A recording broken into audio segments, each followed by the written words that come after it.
Morning, how are you? Okay, I think we were still in the director's case, so if you want to call your next witness.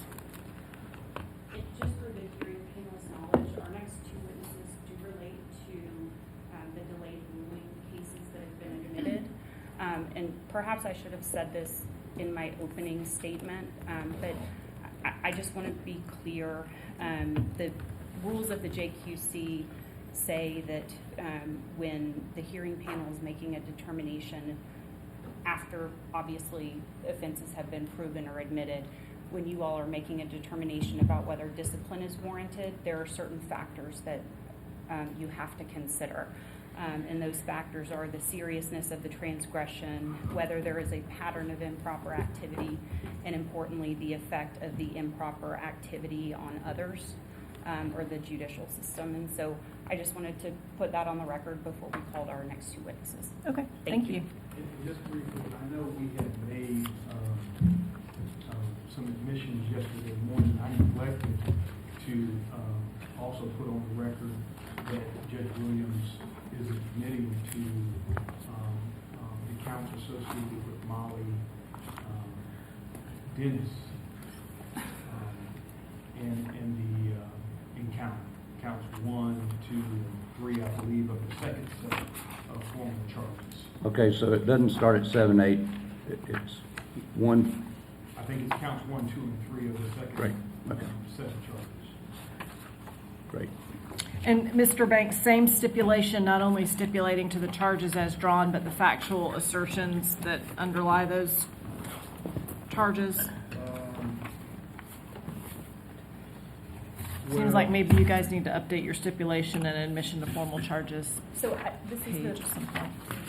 this is the first time hearing of this, and so Well, I'll tell you, we can deal with it at a later time. I think we can tweak it. Having said that, I mean, I didn't think it was unclear from Judge Williams' testimony on the first day of trial that she indicated that she was wrong to do what she did, and she would have done it again. So, I mean, I just table it, and I'll get with the Why don't we do director. that?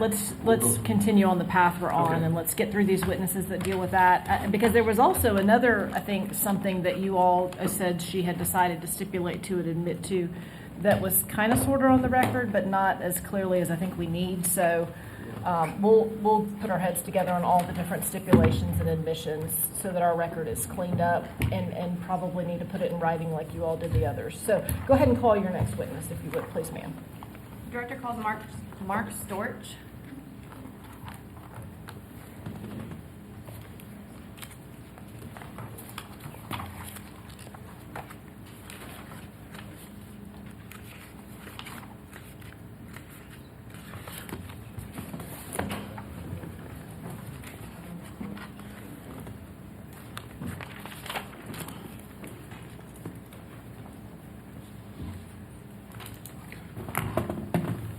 All right, Mr. Storch, will you raise your right hand?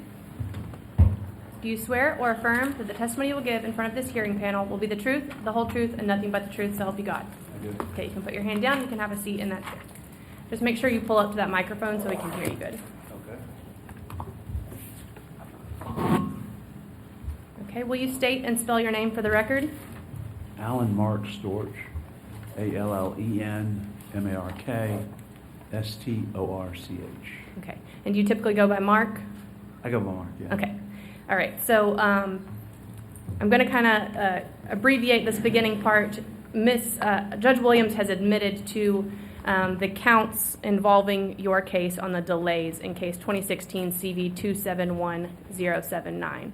Okay, so I want to talk a little bit about the things that you did from the time that you had that hearing on that motion for a new trial, that final hearing, to when you got a final order 23 months later.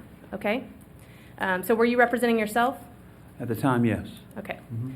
And what are the types of things, well, I guess at what point did you start reaching out trying to get that final order? Are you a member of the bar, or you were No, I have a Juris Doctor. Thank you. Okay. I probably about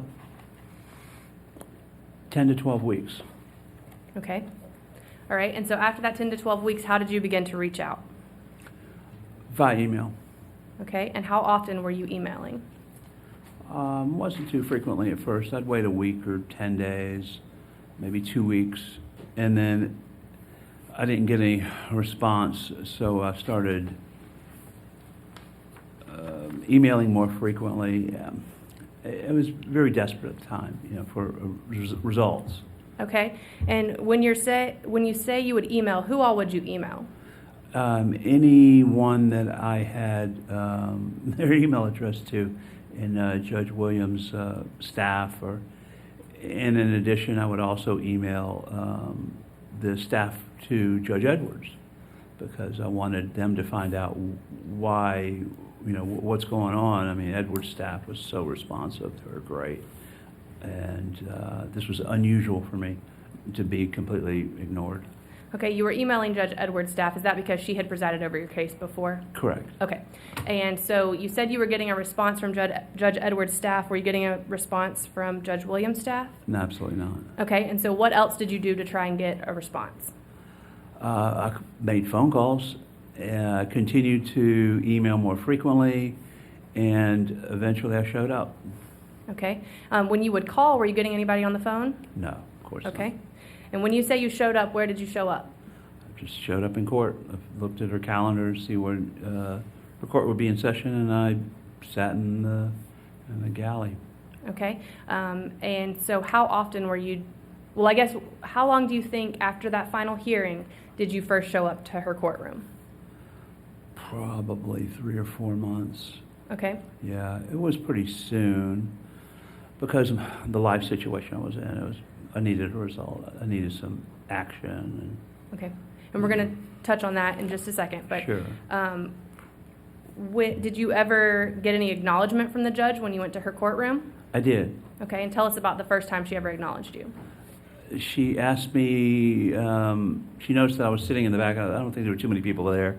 And she said, can I help you? What are you doing? And I introduced myself and said, Judge, I have a case before you, and I've been trying to get a hold of you and get some results. I'm very, desperate for action in this case, for some sort of hearing or for it to continue. And so, and then she responded, if you'd Okay. like me to continue. Well, let me ask you Yeah. first.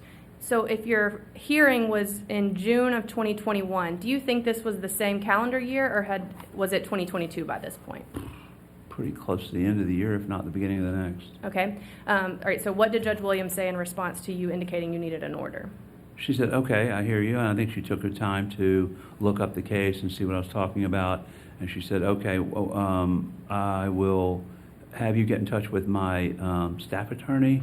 And then she addressed someone on her staff and said, please give him a card so he can contact you directly and we can get this addressed. Okay, and did you do that? Yes. Okay. Did you get a response back from that No. email?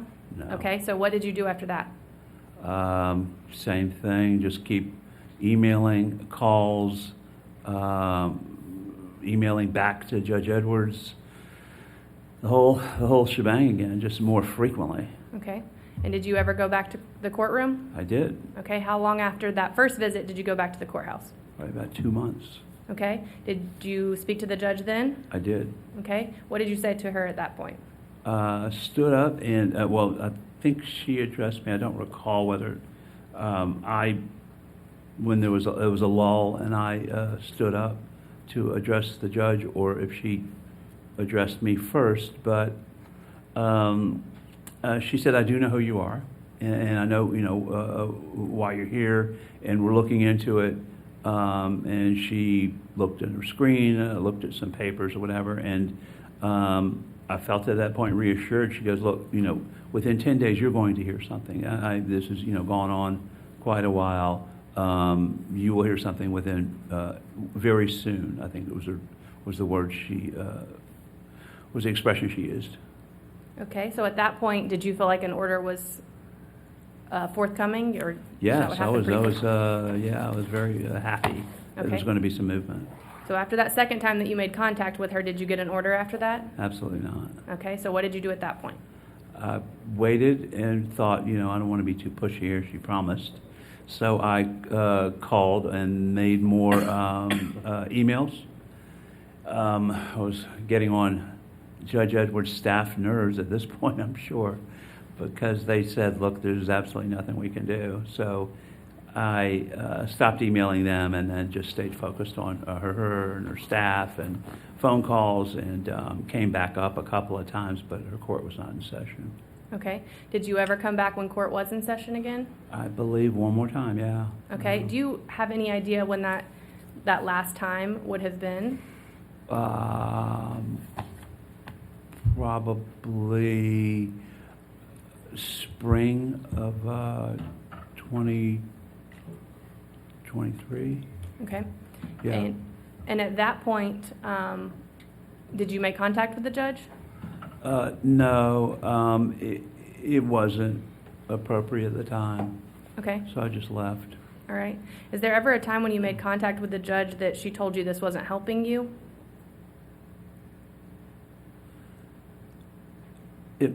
I don't recall. I mean, she might have made that statement at one point in time when I was there. Okay. I can't say for sure yes or no. Okay. You've touched a little bit on how this was affecting your life at the time. So, Yes. understanding that your case had been pending for some time, Mhm. and it had been sent back from the Court of Appeals. Yes. Okay, and so while you're waiting on the judge to make this final order for 23 months, what is going on in your life? How is it affecting you? Well, I was without all my property, my funds, my personal belongings, my business, my income. I was borderline homeless, hungry. I was had health conditions that I couldn't address. So it was pretty serious, especially at my age. Okay, just one second.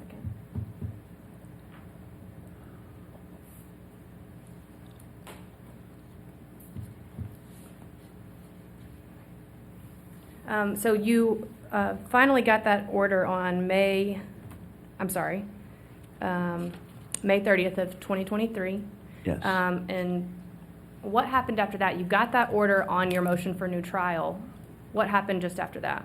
Well, it was opposing counsel's motion for new trial, and Right. it was granted, Okay. which was the first motion, actually the first motion or hearing I had lost in 6-7 years in this entire history of the case. What happened at that time? On the same day, she recused herself. Okay, was that shortly after entering that order? Yeah, a matter of hours, I believe. Okay, and then did your case get reassigned? It did. And do you remember what happened after that? Or the first thing that happened after that? Yeah, it went to another judge. I don't know if I can mention the judge's name, Judge Ellerby. And she grabbed the bull by the horns. I mean, she took charge, and she reversed the order. And I guess it's kind of, if you say you're not qualified to fairly judge a case on the same day that you judge a case, it kind of taints the decision. So I think she saw through that, addressed it thoroughly, and the case was allowed to move forward. Okay, our tender states Exhibit P9 at this point. It's a order vacating that May 30th, 2023 order and setting a hearing for June 30th of 2023 and 2016 CV 271079. That's Juliet P. Colon versus Alan Mark Storch. Any objection to P9? No, Joe. All right, it's in. I'm just going to show you very briefly this order, okay? And is this that order that you're referring to? Yes, ma'am. And was that entered on June 16th of 2021? Correct. So just 17 days or so after the order on the motion for new trial? Yes.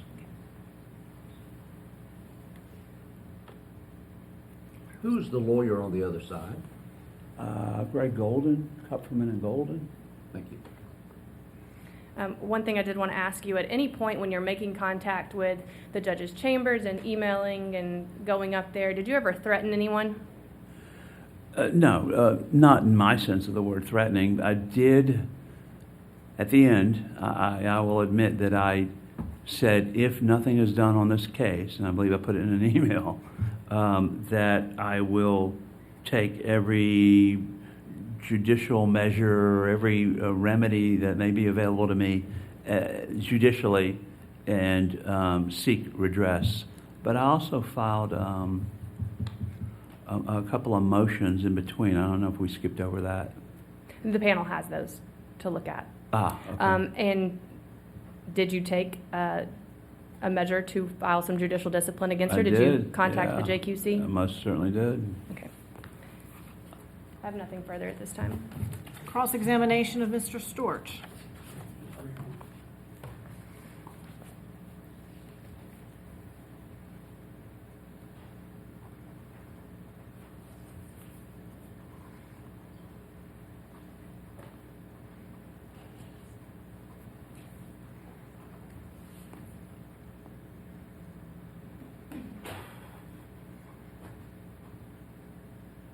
Good morning, Mr. Storch. How are you? Counselor, good morning. I just have a few questions. Did you say that you had a jurisprudence? Juris Doctor. Juris Doctorate? Yeah. And where did you graduate from? Georgia State, 1986. Are you a member of the bar currently? No, Were you a member of the bar? no, So got a law degree, but at some point didn't sit for the bar at all? correct. Okay. And as I understand it, prior to your divorce, you were convicted of a felony? Is that true, sir? Yes, Okay. And ultimately served some time in the Department of Correction, true? there's relevance here, sure. I understand. I'm just kind of, because you talked about at some point all of your personal belongings and your business and not having that available to you during these proceedings. Right. I guess at some point when you got out of the Department of Corrections, is that when your divorce proceeding was commenced? No, Okay. no. For a little clarity, my former spouse had taken a laptop of mine and went into the Secretary of State's website and changed all the officers of the corporation to herself. She issued 100,000 shares of the corporation to herself, which diluted my interest. She took possession of my business. She falsified, and these are findings of fact from the court.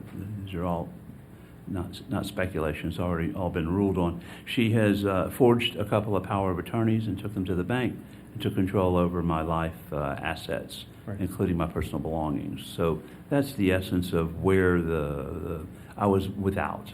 Did you file the divorce proceeding? No, mm-mm. Your wife filed it? She did. And it was filed in 2016, true? 2015. 2015. So, Oh, no, 16, yes. Okay, you're you saying would agree with me that Judge Williams was not on the bench at that time, true? right. No. If you could provide the hearing panel some perspective a little bit, I know you said that, all of those proceedings, who was the judge over your case initially in 2015? Judge Belinda Edwards.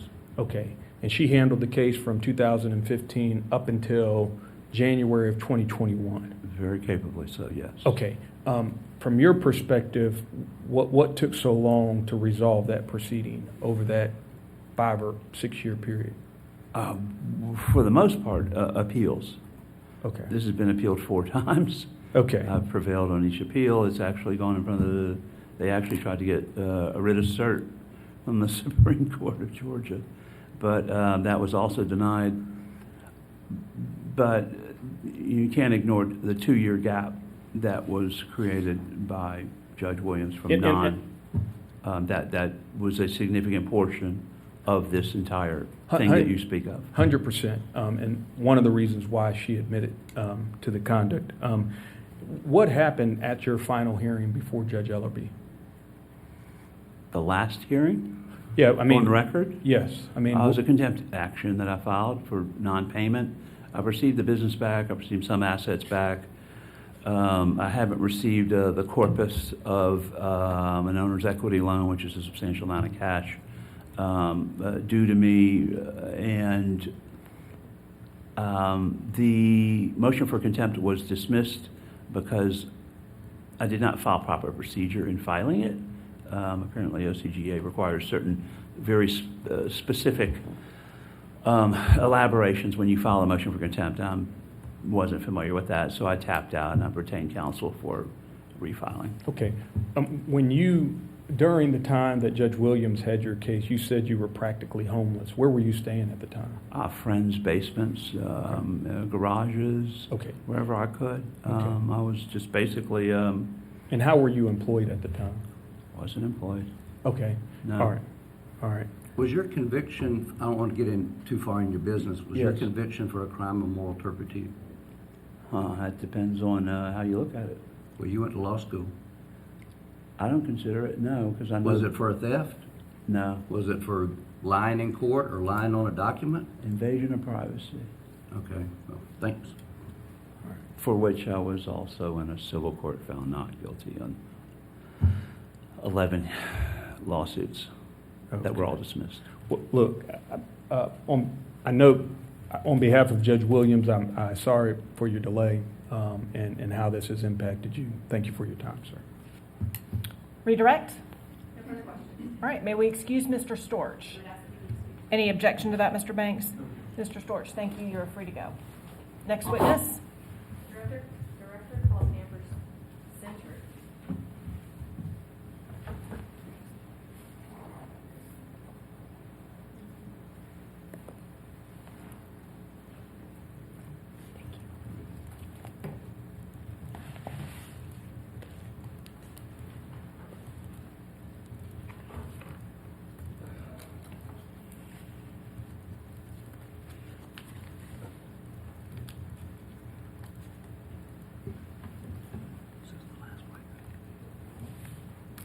No. All right, Ms. Center, will you raise your right hand? Do you swear or affirm the testimony you will give in front of this hearing panel will be the truth, the whole truth, and nothing but the truth, so help you God? I do. Okay, you can put your hand down, have a seat, and then scoot that chair up so you can speak into that microphone. Okay. All right, will you state and spell your name for the record? My name is Amber Center, and it's AMBERCENTER. Okay, and just so we're clear, Judge Williams has admitted to count 15 of the second set of formal charges, which involves your case 2020 CV 340479. Okay, and so we understand that it took 29 months from the time you had your final hearing into the time you got your final order. Okay. Yeah. And I first want to start with what was the issue that was having to be considered by Judge Williams? So the one issue that held up everything was the income and deciding what child support would be. Okay, so originally a petition for modification of visitation and child support had been filed, but had you and your child's father agreed to visitation times? Yeah, we really weren't arguing over that. We didn't really care who had her. Like, we were very flexible. We wanted her to spend time with both of us. So we were just open to that. It was just the income part and the child support payment that was an issue. Okay. So after that final hearing, what steps did you take to try and get a final order? And well, let me back up just a second. Were you representing yourself at the final hearing? I was. Okay. And after the final hearing, were you still representing yourself? Yes. Okay. So what steps did you take in order to get that final order? So I tried to just be respectful of the court's time, and I would follow up probably once a month. The reason I followed up through email, majority of the time was email. If I didn't get a response from the email, I tried to do a follow-up call.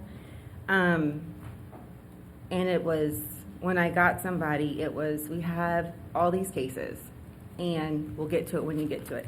I think every call that I made, I never had been given a date. Hey, we need a year. Hey, we need 3 years. We need a month. There was no recollection of an end date. Okay. How long after your final hearing did you start contacting the judge's chambers?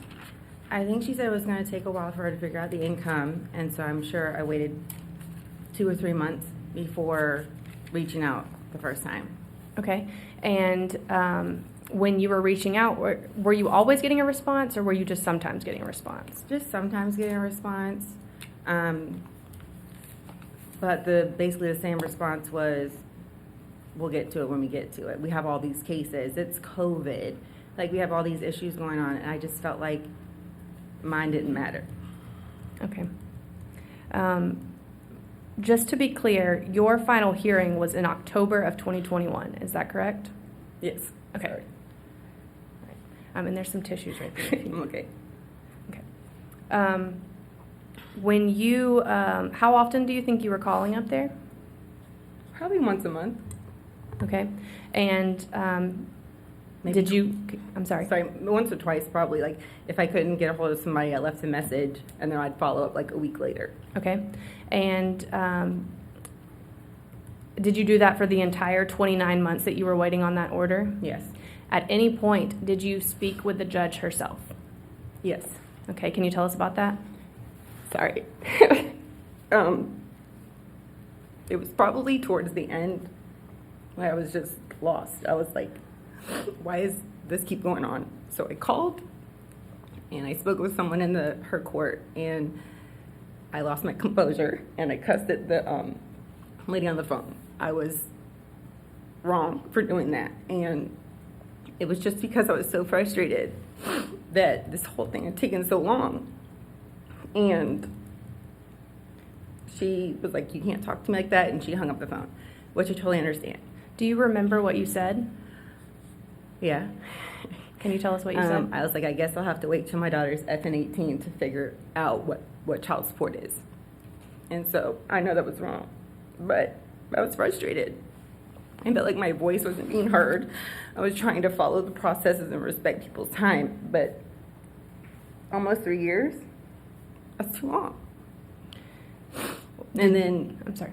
literally, I think 10 minutes later, the judge called me, and instead of like understanding why I'm so frustrated, she berated me on the phone, saying it was inappropriate for me to talk to her staff like that, and it was unprofessional, and that instead of like saying, okay, I understand your frustration, and listening to why I'm calling and why I'm upset, it was just, you can't talk to my stuff like that. We'll get to your stuff when we get to it. And I was like, is this really like what's happening? Is this what it takes for me to get her to call me back for any kind of acknowledgement that I have a case that's still open? And then after that, I think it took another 5 months for the final decision to be made. Okay. And to be clear, you're not an attorney, is that correct? No. Okay. You're just an actual party in this litigation, is that correct? Correct. Okay. So from the time, or I guess when you had the final hearing, that's October of 2021, how old was your daughter at that point? 11. Okay. And then when you get that final order, which is on March 28th of 2024, how old is your daughter at that point? She's almost 14. Okay. Shy So of 1 month. had a lot changed in her life at that point? Yeah. Okay. Her dad, when he petitioned for all this to start, he lived in the state of Georgia. By the time our final hearing came up, he no longer lived in the state of Georgia. So I had all the responsibility on my plate. He lived in Colorado. He was not here to help me. And like COVID hit, and so I lost my job. And I tried to start my own business, but as a 5th grader with a learning disability, you have to be at home with your kid, and it's hard to work. And I did that for 2 years during COVID, where she was in virtual classes, and I was there every day making sure that she got an education. And it was a big financial strain because the support got cut in half. And it what- was like that for 3 years. And When it was, I'm sorry. it was hard. When you say the support got cut in half, when are you talking about? So when he petitioned to modify child support, the judge put a temporary child support in place from $1,000 to $495. Okay. And so by the time that final order was issued, had circumstances changed in your life with your income? Yep, I had started to get, I found a part-time job, and I was trying to just make ends meet the best way I could. But he was no longer in the picture helping out physically, and so a lot of my time was spent with her. And the visitation schedule that had been entered in that final order, almost 2.5 years after that final hearing, did that apply anymore? Was that workable? No. Okay, why not?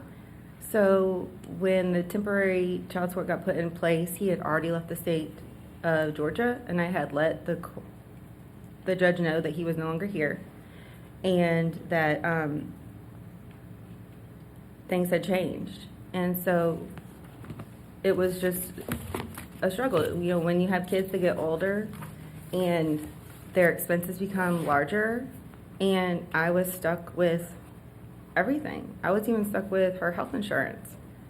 So I'm responsible for all this stuff, and he wasn't even here. And the visitation on even on the holidays, she had given him 2 more holidays to spend time with her, knowing that he wasn't in the state anymore. And it confused me. I'm like, this is even weird that you're giving him more visitation, and he's not even going to exercise this. He was supposed to take her every other weekend. He wasn't here. He was supposed to take her on spring break, wasn't here. And so all that fell on me. And so the order didn't reflect the positions that the parties were in at the time of the final order. Is that Not fair at to all. say? Okay. I have nothing further. Thank you. Any questions for Ms. Center?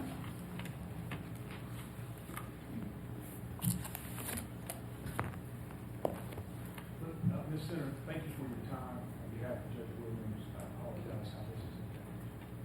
I have no questions. Thank you, Mr. Banks. May we excuse Ms. Center? Good. Thank you. Thank you, ma'am. You're free to go. Thank you. Next witness? Director calls Molly Dennis.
Good morning.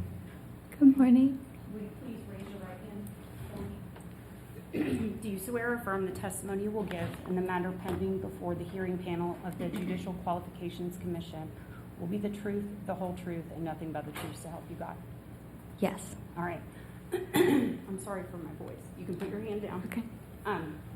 Will you please introduce yourself and spell both your first and your last name? Okay. My name is Molly Dennis, MOLLYDENNIS. And Molly, can you tell us how old you are as you sit here today? I'm 23 years old. Okay. We are here today to talk about some events that occurred that relate to you during the course of your parents'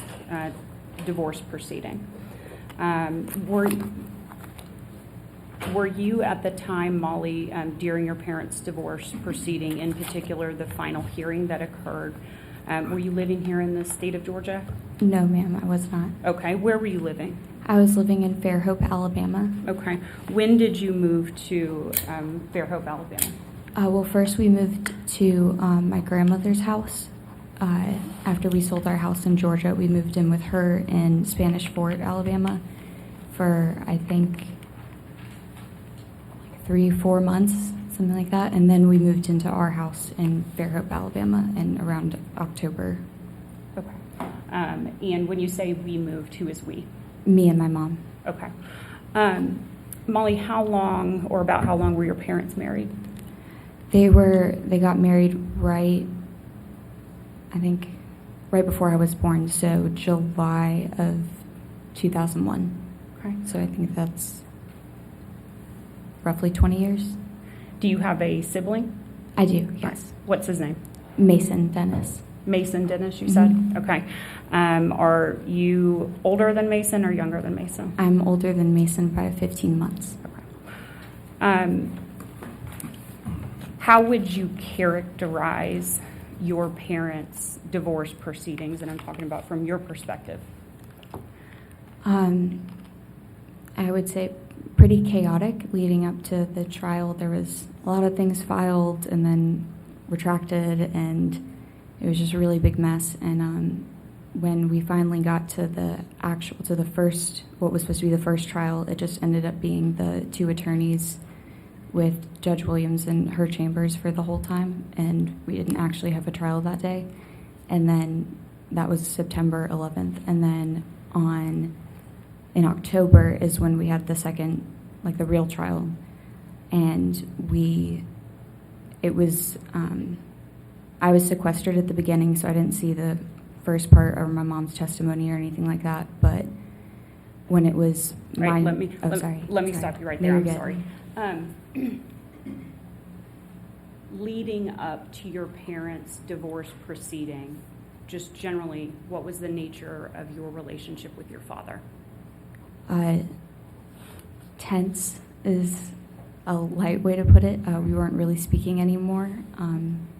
There had been a lot going on in between then that I just really didn't feel like it was right to continue having a relationship with him when he just kept lying to me about everything. So, Okay. What was the nature of your relationship with your mother leading up to the divorce proceeding?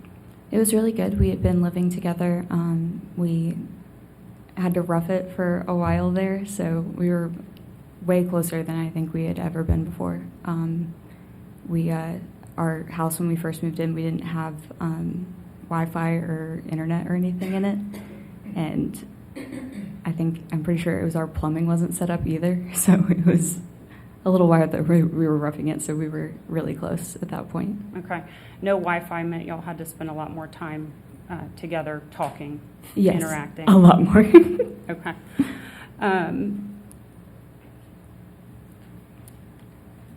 The day of your parents, the trial that you referenced, does October 25th of 2023 sound right? Yes, ma'am, it does. Okay. Can you tell us what time you arrived at court that day? We got there around, I'm not entirely sure, but I know that we got there really early. I'm pretty sure we got there around 8:30. And we spoke with my mom's attorneys, Elizabeth and Finley and Madison Alexander, for a while there until we were supposed to start. And I think, not sure, but I'm pretty sure the judge was delayed with traffic, so the actual time was that we started the trial was pushed back to, I think, like 10:30, something like that. Okay. And did that trial take place at the Fulton County Superior Courthouse? Yes, ma'am, it Does that did. sound right? Okay. And when you say we arrived, who did you arrive at the trial with? I went with my mom. We both walked over there together. Okay. Where did you walk from? The hotel that we were staying at. Okay.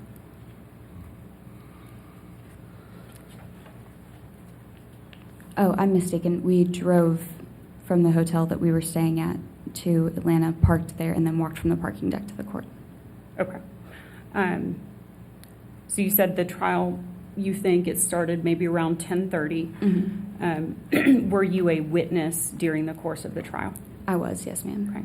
Had you ever testified in a courtroom like that before? No, ma'am, I hadn't. Okay. Was that your first experience or exposure to the court system?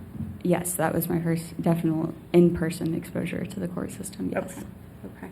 When you say, you said in person, your first in-person experience or exposure, what did you mean by that? Oh, well, you know, everyone watches the court TV shows and Judge Judy and stuff like that. Okay.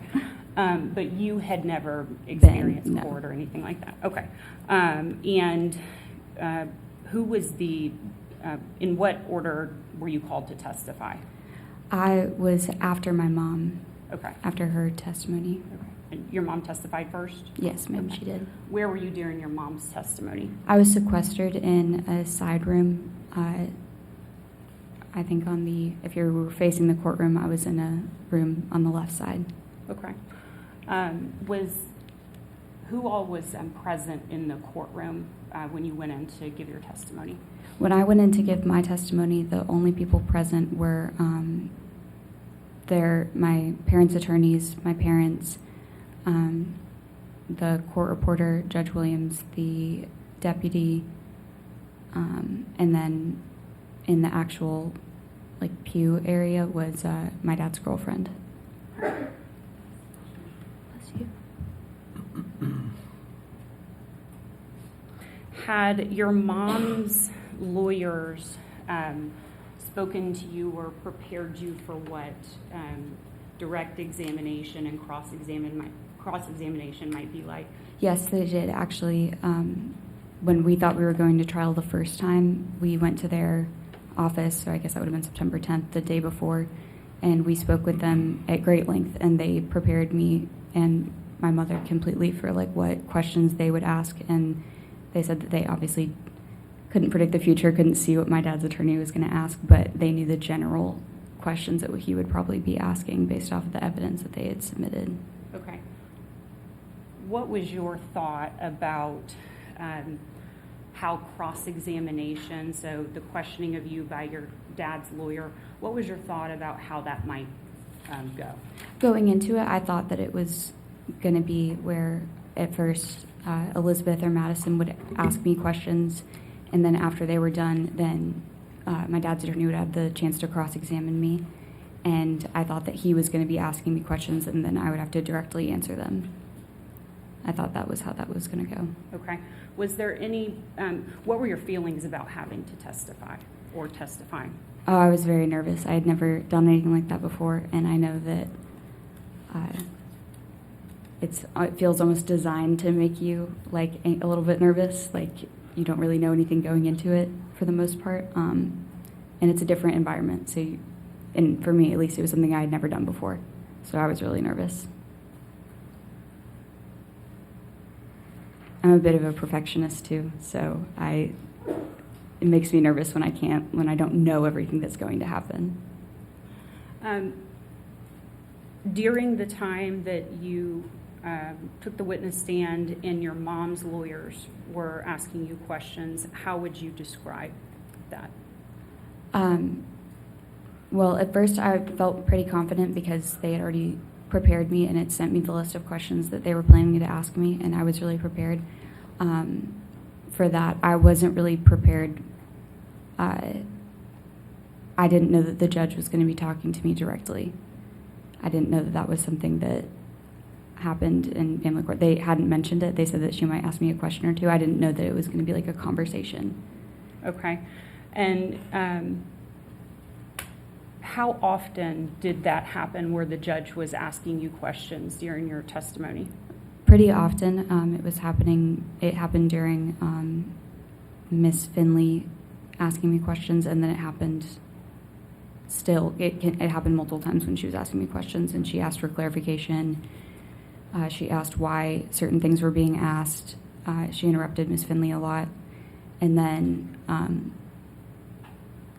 Mr. Sproul, when he was asking me questions. She didn't interrupt as much, but she still, I think, interjected like once or twice. Okay.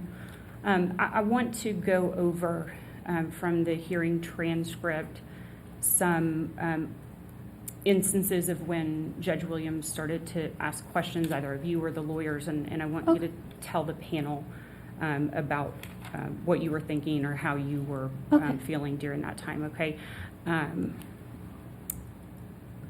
I've spoken to Mr. Banks, and we have agreed, based on a previous question by Mr. Hyde, to go ahead and admit the hearing transcript, the trial transcript in its entirety. And so that is going to be marked as P10. It's hundreds of pages, so I have not made copies of it, but Judge Burleson, per our conversation, that will be on a USB electronically. That's fine, thank you. All right, so no objection to that admission of that transcript in its entirety, Mr. Banks? Or is it you, Ms. McFadden? Okay, submitted. Can you switch to Mr. Rock? Can you switch to the computer, please? Thank you.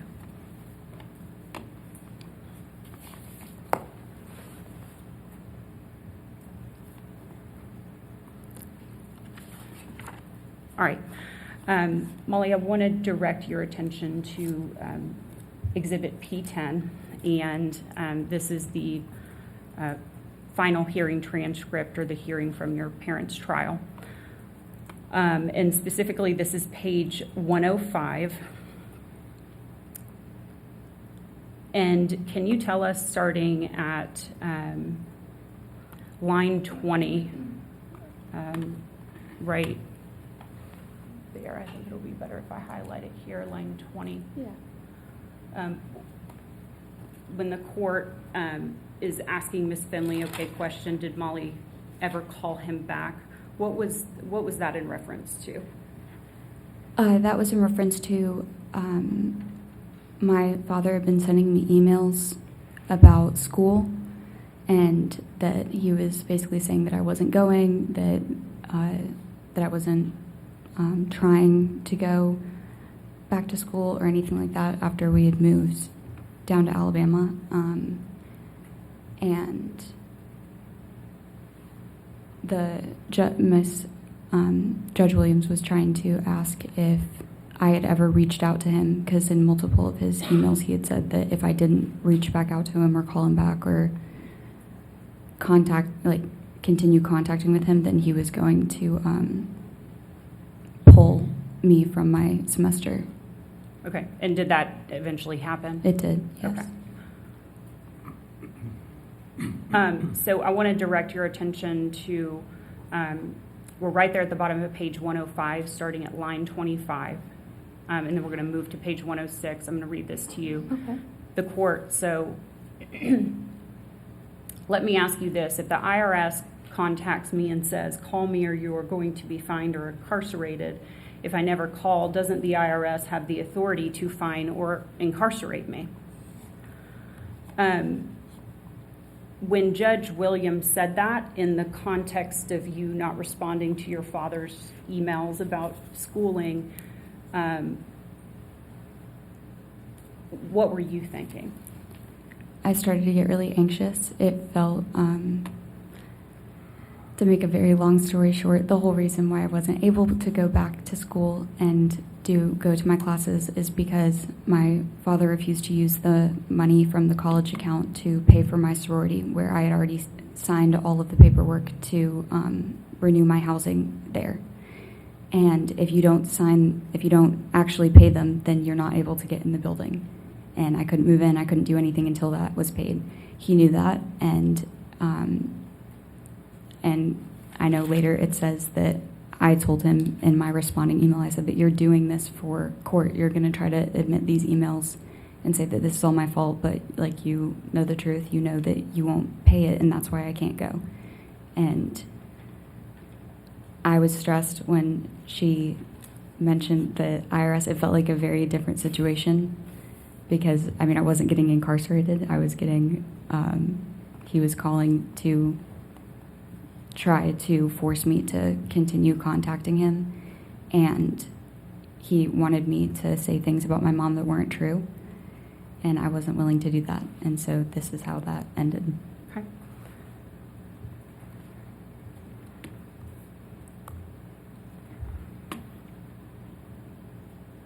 All right, I'm going to direct your attention now to page 110.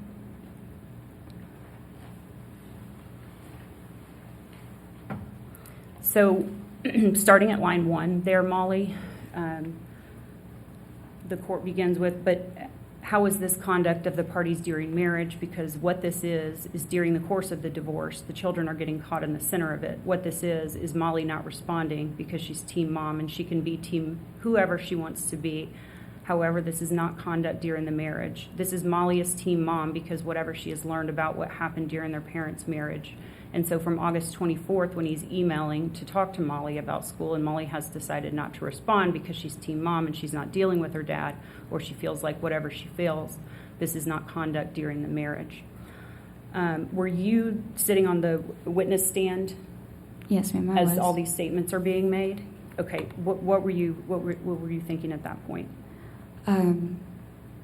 At that point, my heart was racing. I was really nervous. I felt like I had said something wrong or upset Judge Williams in some way. I really didn't think that. I felt like I had provided the information necessary to make the judge, like, to be able to understand that, like, this, that Mr. Dennis was being, my father was being performative, that this was all, like, I mean, it felt very clear to me. Maybe that's just because, like, I've known him my whole life, but, like, it was very performative. And to instead see her turn that around on me and say that that was my fault and that I wasn't reaching back out to him for that reason, it felt very demeaning and diminishing of the actual situation and making wild comparisons to, like, the IRS and things like that. It just didn't feel like she was really paying attention. Okay. I want to direct your attention, or let me ask you this. Did Judge Williams, during your testimony, mention or make reference to teaching you a lesson? Yes, she did. Okay, and was that once or more than once? More than once. Okay. One such example, I'm going to direct your attention to line 19.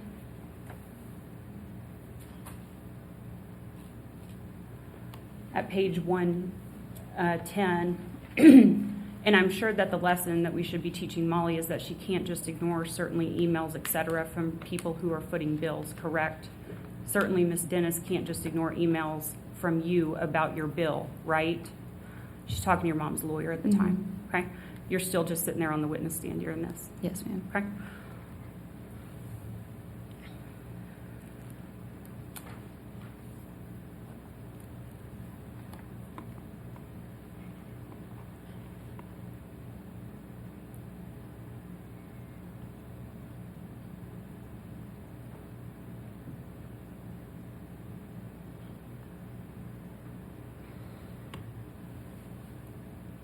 All right, again, I'm down at page 111, where Judge Williams mentions once again ensuring that you receive the right lesson, and again, emphasizing that you could have responded to your dad in August. So was August before you ever responded to any of the contacts from your father? Yes, yes. Okay. And moving to line 21 through 23 on 111, she could have responded to Dad in September before Dad emails her again in October, correct? And then I'm moving to line 25 at the bottom onto page 112. Judge Williams, she could have responded to Dad in October 3rd, rather than when he emailed her, correct? Correct. And then she goes on to, again, ask you could have responded before another time. During this exchange with your mother's lawyer, how did that make you feel observing that happening?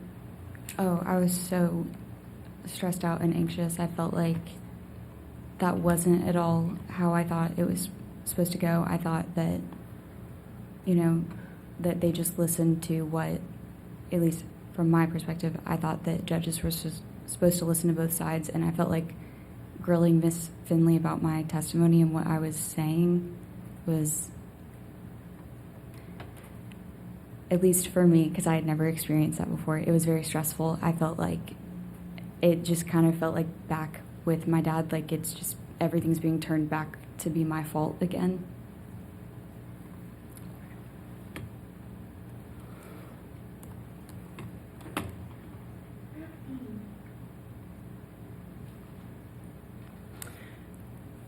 During your testimony, did Judge Williams make reference to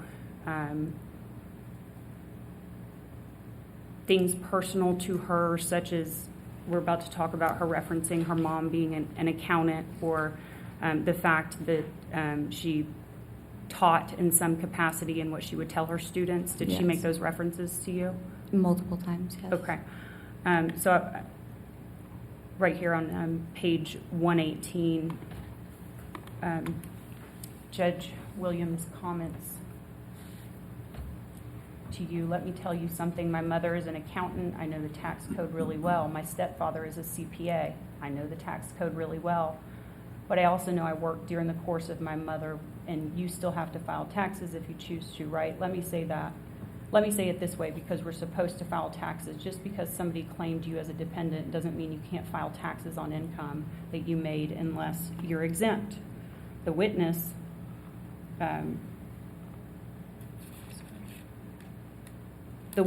responds, I didn't know that either. Was that witness you? It was, yes, ma'am. Objection, Your Honor. This line of questioning is leading and it's irrelevant, leading the witness through this testimony by reading the transcript into evidence and asking the questions based on that. I do sustain the leading to that specific question. What's your response to the relevance objection? And I do recognize we're trying to set sort of the tone of what leads us, I guess, to what's actually charged in the formal charges. But what's your response to the relevance objection? So my response is that once again, when the panel, if you determine that the code has been violated, one of the factors you were to consider is the impact. And so a piece of the impact on her is not only that she was jailed, but I also want the panel to hear the impact of what happened during the course of the proceeding. And I would also like the panel to understand that Judge Williams was able to and did have the opportunity to tell her about lessons and teach her and show her whatever it was she wanted to do during the course of this hearing. She did it multiple times. Okay. Any further argument or response? I think impact is fair game, but the way that this is occurring through leading the witness in this way, I don't think it's appropriate. Yeah, I agree. So, And I will do my best to ask non-leading questions. okay. All right. So the relevance objection is overruled, but let's if we can, let's let Molly do the talking. Okay. I've got one more page that I want to show you, Molly. Okay.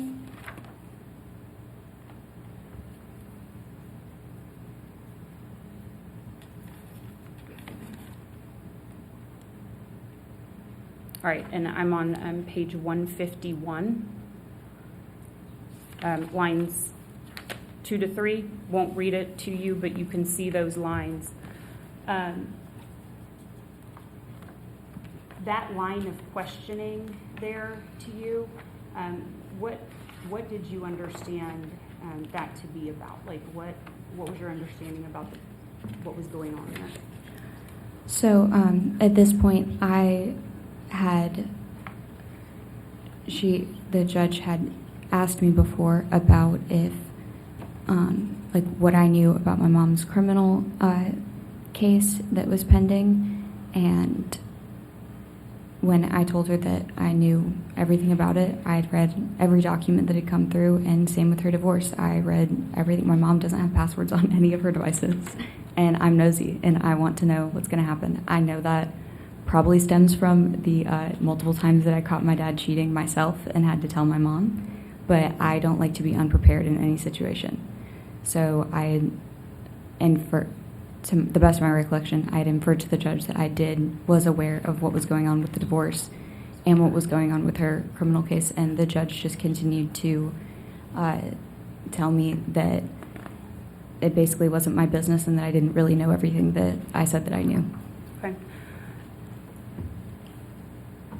during the course of your testimony, did you notice any actions of Judge Williams, things not captured on the transcript, that caught your attention or caused you concern? Well, because I was sitting lower than her, I couldn't see much. It looked like she was doing something with her hands, and maybe on the phone, maybe filing her nails, I'm not sure. I did later see her filing her nails behind the bench and typing on a phone, and she took a call at one point during the proceeding as well, when it was going on still. Where were you when you saw Judge Williams filing her nails? I was in the, I was already released. That's a mischaracterization. I'm sorry. It's not my witness. I'm sorry. Okay. Are you objecting or no? I didn't know. Okay. I'm sorry. Okay, go ahead.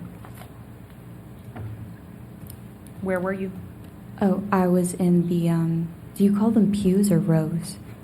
Either one works. Okay, the rows behind the, behind where the lawyers sit, in the gallery, I guess, maybe? Yeah, and so let's go back and clarify what you had just previously testified to. You said that during your testimony you were lower than her, and you said that you couldn't see during that time. Did you at that time see her filing her nails?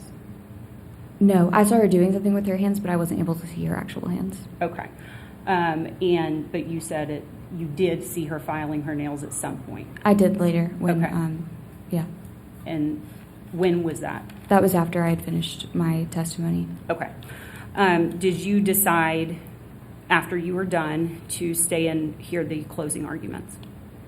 I did. At first, I was on my period, and I had really bad stomach cramps, so I went out to the main area, and I laid down and had my laptop open and was using the laptop heat to try to help with that. And when I was out there, this was after I was released, then the bailiff or the deputy, he had walked by when I was out there with my computer, and he said that the judge wants you back in there. And I said, well, I'm working on something right now. I didn't want to tell him why I was out there, but I said, I'm working on something on my computer. Once I'm done, I can come back in there. He was like, okay, well, as soon as you're done, you need to come back in there. And I said, okay. And I tried to ask him, I was like, do you know why? And he just walked away. He didn't answer me. And so I did go back in there after that. I only left one other time after my 3:33 alarm went off on my phone. I thought it was off. It was not. My 3:33 alarm went off, and it's my reminder to pray every day. And it went off, and the deputy took me outside and made me stand outside of the courtroom in the, I don't know how you would describe it, but it's before you walk in, but you're out of the main hallway. Yeah. He made me stand in there for, I would say, I'm not sure, but maybe 30 minutes. And then I was allowed back in after that. And he said the judge was really strict about phones in her courtroom, which I completely understand. But he wanted me to go back in there after that was over. Okay. Was your 3:33 alarm going off, was that before or after you had been in the hallway with your computer? That was after. Okay. Was there a point during the proceedings that day when the judge addressed you about the way that you were behaving in the courtroom? Yes, she did. My mom had turned around and asked me if she could get an Advil, and I smiled at her, and I went to try to grab it out of my bag, and the judge stopped the proceedings and said that she wanted the court to, the transcriber, I guess, to mark down that my mom and I were making faces at each other while my dad was testifying, and she said, you think I can't see you, but I can, and I know what you're doing. But we weren't making faces. I really was just trying to smile and make my mom feel better because it was a lot that day. Did the judge address you more than just on that occasion about courtroom behavior? Yes, I can't remember all of them right now, but I do know that there was a few instances where she would point me out for, I guess, being inappropriate. Being inappropriate, what did you understand her concern to be about your behavior? I really didn't understand the concern. I didn't think that I was doing anything wrong. I was just trying to sit and listen and be there for my mom. But I honestly felt targeted. I felt called out, especially my dad's girlfriend most of the time was like cackling really loudly throughout the proceeding, and no one said anything to her at all throughout the entire time. But for some reason, like everything I did felt like it was highlighted. All right, so let's talk about closing arguments. At that point, do you have any idea like what time of the day it was? I know it was, to my understanding, it was past 6:30. Okay. I know that. I know that it was dark outside, but it was also October, so the sun sets earlier. Okay. At some point, did you intend to stay for all of the closing arguments? I just really, honestly, I was just ready to go. I was tired.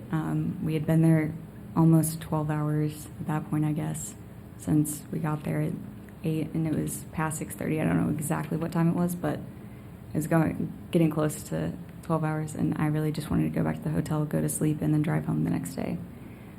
So I just thought that it would be faster if I sat in there and listened to the closing arguments, and then me and my mom could just go afterwards. At some point during the closing arguments, did Judge Williams address you? Yes, ma'am, she did. Okay. Do you remember what she said to you? She had made a comment about, I know it's all in the transcript too, but she had made a comment of we never figured out who broke into Mr. Dennis's apartment, and then I had said, she told me to stand up, and I did, and to the best of my recollection, she had asked me if I was the only one there, and I said yes, and then she told the deputy to put me in handcuffs. I don't want to get into the minutia of the apartment situation. Yeah. But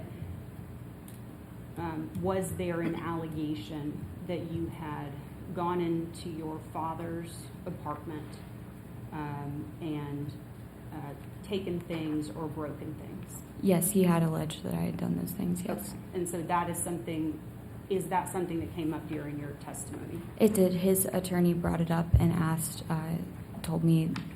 he basically told me that I had stolen things and I hadn't. I don't know if it's minutiae or not. My dad wanted to say that my mom had done all of those things and had broken in. And in his police report, he said that his friends or someone saw that she was there. She wasn't. It was just me. I was trying to do my laundry. I was wearing the same pair of clothes for 4 days in a row because I couldn't get into his apartment without a key. He signed me out a key through the office management. I had to sign, he had to sign, and the office had to collect my ID in order for me to get a fob. I used the fob to get some more of my clothes, so I had more than one pair of underwear to wear, and I tried to do my laundry. It was very chaotic, very hectic. He kept sending people over there that I didn't really know that well. It was very stressful, and I said in my testimony, he said I took pills and all this stuff. I flushed his Viagra or Cialis, whatever you call it, down the toilet. That was all I did. Okay. When the judge instructed the deputy, your words were, she instructed the deputy to handcuff me. Yes. Did that happen? Yes, ma'am, it did. Okay, and where were you in the courtroom when that happened? I had my bag on my shoulder, and I had all of my things packed. My phone and everything were all in my bag. I I had a tote bag with me. I had it on my shoulder, and I was in one of, I think, the second row of the gallery area. I was in the second row, and he came over, and I was still standing. He came over, and he put handcuffs on me behind my back, and then he brought me, she told him to bring me up to the front where you are, like that podium, and he had to bring me up there, and that's when she started, I know you're probably going to get into that too, but that's when she started reading all of the things that I would be charged with. Who was in the courtroom at the time this occurred? The court reporter, the deputy, me, my mother, my father, both of their attorneys, Madison and Elizabeth, not just one, and my brother, my aunt, and my dad's girlfriend. How did it make you feel to be placed in handcuffs in the courtroom full of people? Humiliated. It just felt like my heart like dropped out of my chest. When you got up to the podium and Judge Williams was talking to you about the crimes, what was your thought at that point? Like, did you think that you were being charged with those crimes? Like, what did you understand was going on? Well, I didn't really understand. I knew that all I knew is that judges had a lot of power. I was certainly nervous. I know, like, everyone's heard the saying before, like, who made you judge, jury, and executioner?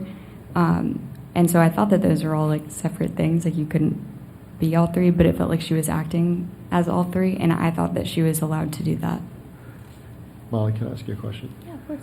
It sounds like, did your dad accuse you of breaking into his apartment and taking some things? So he filed a police report. The police report that he filed, to the best of my understanding, it said that my mother was seen there.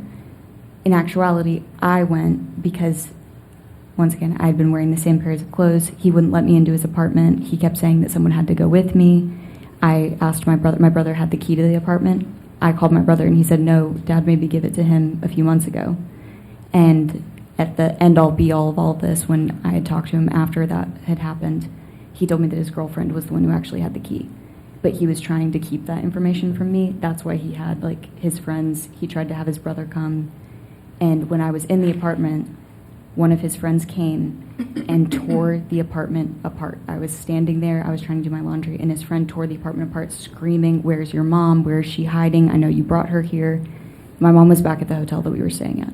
He was screaming. I was very stressed out, very anxious, and I didn't know what to do. I didn't really know this friend very well, and he was yelling at me and telling me, where did I have my mom? And he tore my dad's apartment apart looking for her, like in the closets. He like took all the clothes off the racks, trying to find her, I guess, somewhere. But it's a small apartment. Like no one can hide there. During your testimony, were you asked, or at any point were you accused of being the person who tore your dad's apartment apart? Yes. And did you admit to doing that? No, I said that I did break some photos, and that was more I was trying to get my stuff out.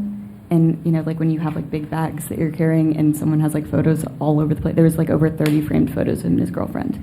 And a couple of them did fall over when I was trying to get my stuff out of there. Okay. You didn't admit to breaking anything else? No, I didn't. I did say that I flushed the Viagra down the toilet, but that was it. Okay, thank you. You said your dad filed a police report. Were you interviewed by the police? I was not. He said, I don't know exactly how it works, but I know it's like he basically said that he didn't want to press charges, so I never got asked any questions. I also filed my own police report because during my entire time there, well, one, that his friend coming over really scared me, but also his girlfriend chased me around the parking lot in her car. Was your mom interviewed by the police about this alleged burglary? No, ma'am, she wasn't. Okay.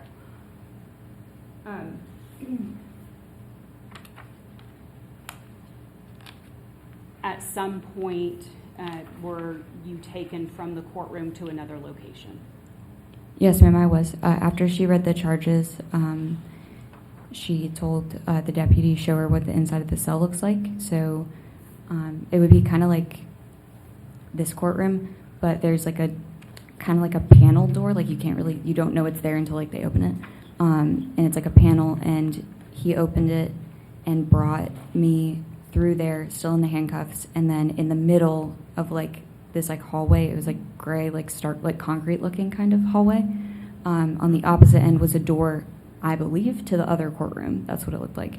In the middle of the hallway, there was a door that he opened, and when he opened it, it was to a bunch of holding cells, and he put me back in the holding cell, and then he closed the door. He took the handcuffs off of me. Sorry. He brought me in there. He took the handcuffs off of me, put me in the holding cell, and then he closed the door. And then right after he closed it, he immediately unlocked it and opened it again. And I was confused. I really didn't know what was happening. And he told me, he said, "Do you have your phone with you?" And I said, "No, sir, I don't have my phone with me." And he said, "Are you sure you don't have your phone with you?" And I said, "No, I don't." And he said, "You're not hiding it in your boots, are you?" Because I was wearing, I guess, like this high boots. And I mean, yeah, I could probably like stuff something in there if I wanted to, but you would be able to see it. And I said, "No, I don't have them in my boots. They're actually in my tote bag out there if you want to go look for it." And he said, "Okay, but if you have it and I find out later, you're going to get in a lot of trouble." And which did scare me, because my mom also, when she went to, when they had to book her for her charges, there's no phones allowed in the jail. So I assumed that that's why he didn't want me to have it, is one, so that I couldn't film, but also that it wouldn't be transported with me. After his questioning of you about your cell phone, what happened? After that, he said, "I'll be right back." And then he went, and I heard I couldn't see, but I could hear the door to where the holding cells were. He also did like lock the holding cell. Like I could not get out of the holding cell. He then closed the door to the holding cells, and then he closed, and then I heard the door slam to the actual courtroom as well. Did anybody search you or touch you? No, he didn't. Thank you. Thank you. Can you describe the holding cell for the panel? It was gray. There was like a concrete bench. There was a toilet that was like steel, I guess. And there was graffiti everywhere. Everything had been written all over. But it was just very stark, and it was very bright LED lights in there. Yeah. How long do you think that you were in that holding cell? I'll be honest, I was so anxious at that point, it felt like an hour. I know, logically speaking, it probably wasn't, but that's what it felt like. Okay. What did you do for the period of time that you were in that cell? I cried. I was really upset. I was wearing a skirt with tights underneath it, but I had sat up on the bench and had put my legs under my chin, and I just sat there and put my head down, and I thought, like, I'll be honest, it just kind of felt like another thing. There had just been so much with, our house was sold really fast. My mom and I didn't have anywhere to go. There was a few nights that we slept in our car because my dad kept pulling his card from the hotels that we were staying at. Right before we moved and my mom got arrested, when she got arrested, my dad pulled all the money out of any of their joint accounts, and his name was on all of her accounts. So we had basically no money. I think we had like a couple $1,000s maybe.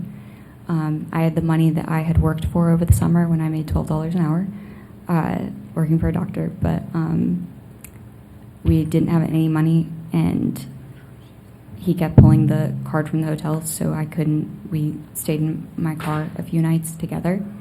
And then when we finally went to go stay with my grandmother, it was just a lot, back to back to back. Him not paying for him refusing to use my college account to pay for the sorority house and the fines. He tried to get me to lie and say that I was sick and that's why I couldn't go to Rush, so that he didn't have to pay the fees, but I didn't feel comfortable lying.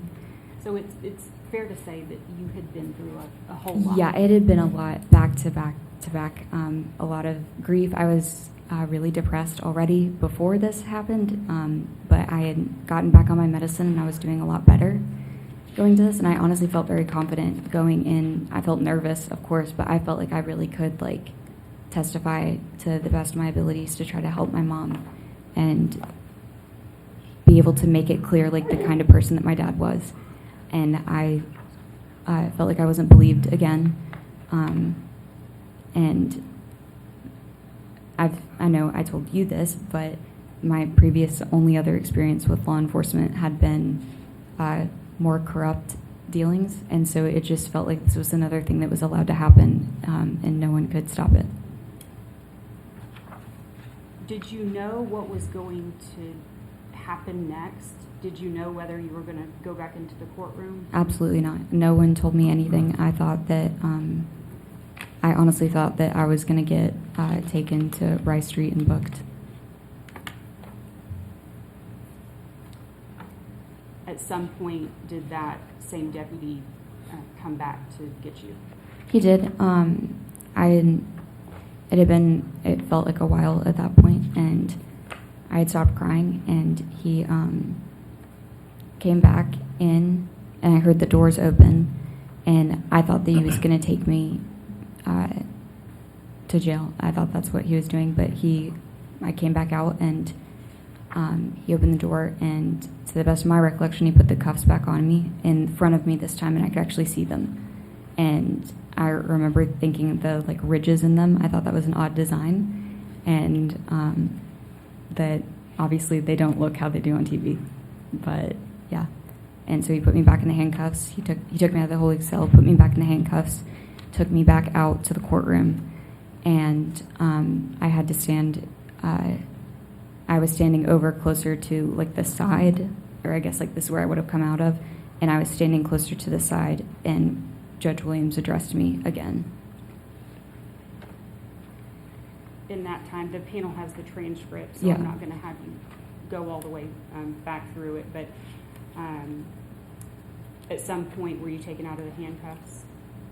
I was, yes. Okay, do you know about when that was? I think it was about, if I'm not mistaken, I think it was after she finished her monologue speech to me about my daddy issues. But I think that's about when the cuffs came off of me. I remember them being very heavy. By the time you left the courthouse that day, do you know about what time it was? I don't. I mean, I think it was closer to 7 or 8 p.m. But I'll be honest too. I know I told you before. I have ADHD, so when she started reading all those charges to me, I couldn't really focus on much else that was going on, which was weird because typically I'm used to all of the sensory input. But everything went silent except for her voice telling me all of these things. And then same when I came back out, I could just hear her telling me this monologue, but it just felt like I wasn't really retaining everything. I heard the daddy issues part for sure, but a lot of it felt like I was so fight or flight mode that I couldn't really retain anything that she was telling me. But after I was taken out of the handcuffs and my mom was crying. Obviously, she was really upset.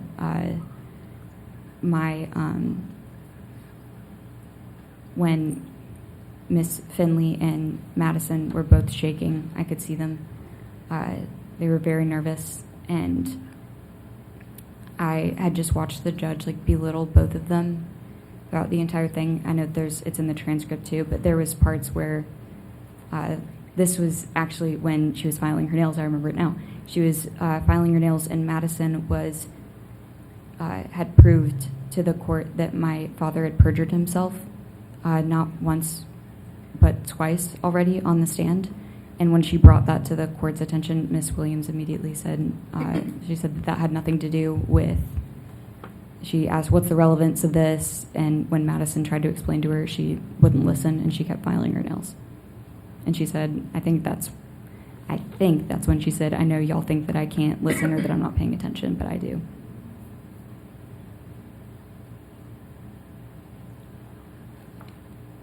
Can you tell us how your experience that day, your very first exposure to the court system, shaped your view of the court system? Well, I've had to go with my mom to her arraignments. I've gone with her to all of them since then, and I know she's back there, but she could tell you, like, I'm very nervous every time that we have to go. I want to go because I want to support her, but I told her the last time she asked me, she's like, are you nervous? And I said, you never know what can happen in here, because you don't. I thought I was done for the day, and instead I was put in handcuffs and in a holding cell, and I thought I was going to jail. So my view of the court system and the justice system together just had already been low after watching the way that my mom was treated, and that people with money can do basically whatever they want is what I've learned. And it just was reaffirmed to me that the justice system doesn't actually care about you as a person. They care about, like, what you can do for them. All right, if I could have just a moment.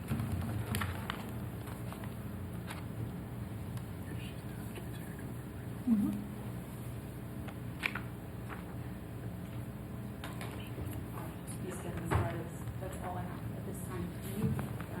Do you need a break, or are we about to take a Yeah, I think this might be a good time to just pause for a moment. So let's take about a 10-15 minute comfort break. So everybody be back and ready to go at about 10:45, okay?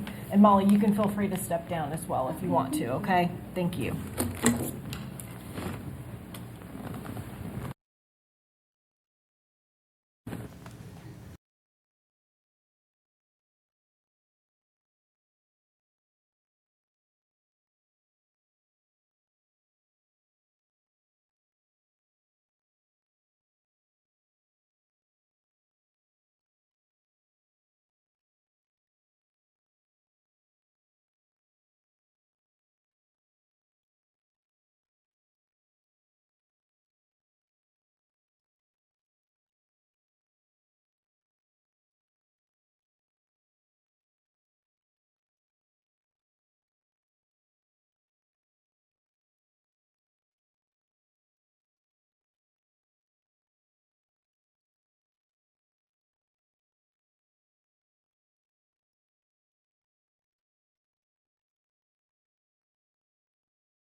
I believe we had finished Ms. Dennis's direct, so it's to you all to ask her any questions if you'd like to. Mm-mm.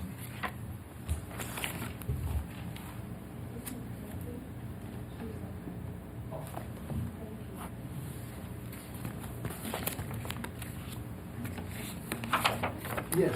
Yes. Get water. You're wel- and if Absolutely. you- Thank you so much. Give her a Yeah, minute. would you like If she'd like a-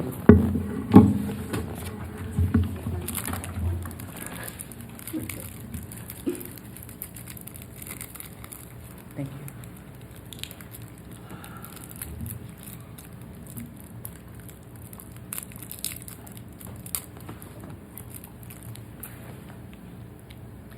Good morning, Ms. Dennis. Good morning.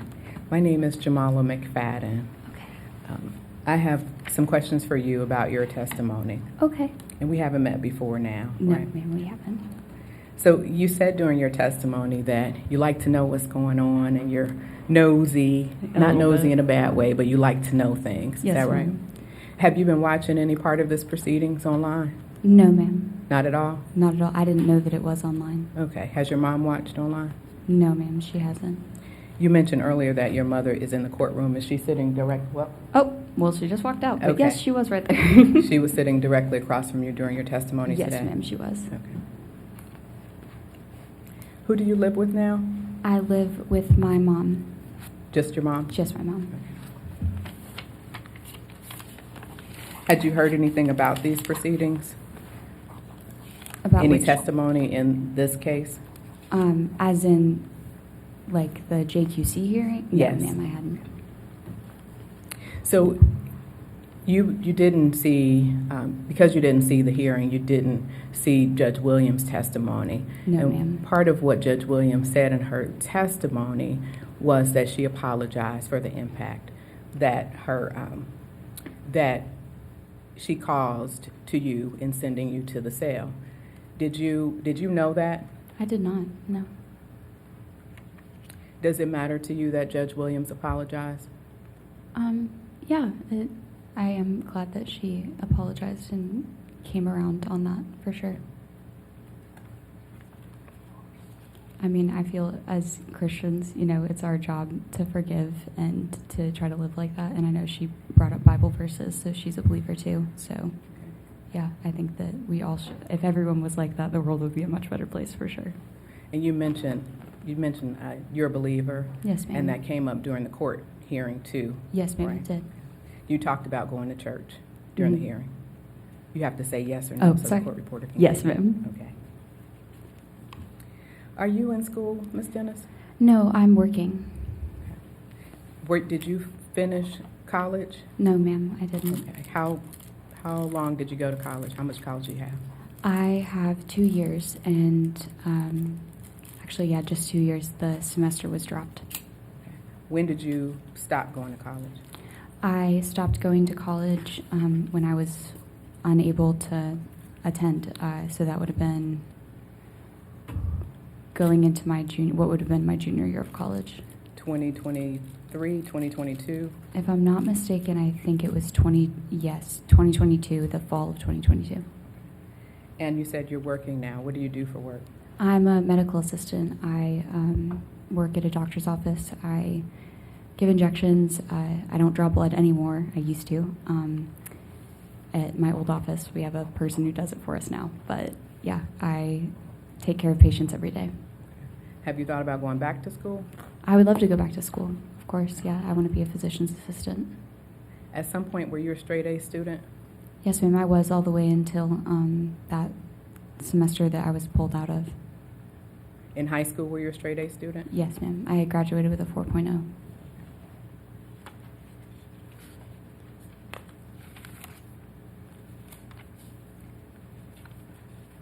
I thought, I may have misheard this, but did you say you had some previous dealings with law enforcement outside of your mom's case? Did you yourself have some dealings with law enforcement? No, ma'am. I myself hadn't even gotten a ticket, I think, at that point. But the only experience with law enforcement had been through my mom's case, and I saw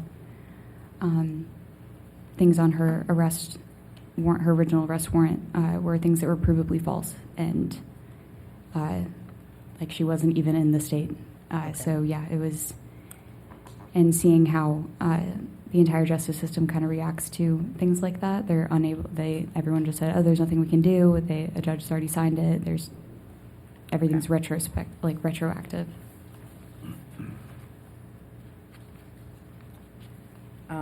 You mentioned, Ms. Dennis, that there was a period of time when you and your mom were roughing it. Yes, ma'am. Was that the period of time after your family house was sold? Yes, ma'am. Okay. How much was your family house sold for? It was sold for, I don't know the exact number, but I know that we weren't planning on selling it, and someone just came up to us and said, "Are you interested in selling it?" And they offered a lot more than it was actually worth. Which was how much? I don't actually remember. I'm Okay. sorry. The exact number. All right. If I tell you it was a $2.1 million house, would I be mistaken? I guess not. Okay. I'm not quite sure.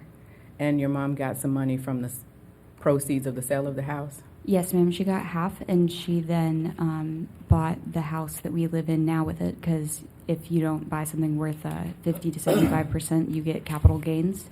Okay. And so that's why we bought a house of that value. So how much did your mom get from the sale of the house? Half of it. I can't remember. I'm Does- sorry. I'm bad at quick math. Sure. The $689,000, do you have any reason to dispute it was $689,000 that your mom got? I don't. I'm Okay. sorry. And then the house that you bought and moved into where you were roughing it, do you know that was a $700,000 house? I'm going to Oh. object to relevance at this point, in getting into, again, the minutia of her parents' divorce proceedings and the things leading up to them. Response? This goes to credibility. Okay. Well, we kind of went there on direct, so I guess we're going to go there and on cross a little bit. So I will overrule the objection at this point, but I'll give you a little leeway Thank you. to address the credibility points you need to make. Thank you. So when you were roughing it, Ms. Dennis, your mom had just received, let's call it over $650,000, and the court reporter needs you to respond Oh, yes. audibly. Yes, ma'am. Okay. And your mom bought a house in Alabama that was worth more than $700,000. Is that right? I don't recall. I'm sorry. How much was the house? How much did your mom pay for the house? I don't know. Do you have any reason to dispute that it was $745,000? I guess I don't. Okay. How many bedrooms does the house have? It has 3. And it's in Alabama? Yes, ma'am, it is.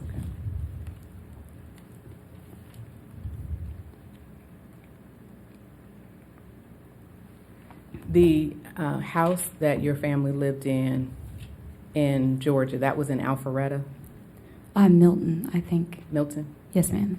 And you and your mom stayed in the house for a period of time? Me, my mom, and my brother all lived there together. After the house was sold, you still lived in the house for a period of time, is that right? Yeah, so they wanted to close on the house, and then they gave us, I can't remember exactly how much time to finish moving out everything. 2 months, does that sound right? Yeah, roughly. But then your mom got arrested during that period of time? She got arrested the day before the movers came, 2 days before the movers came.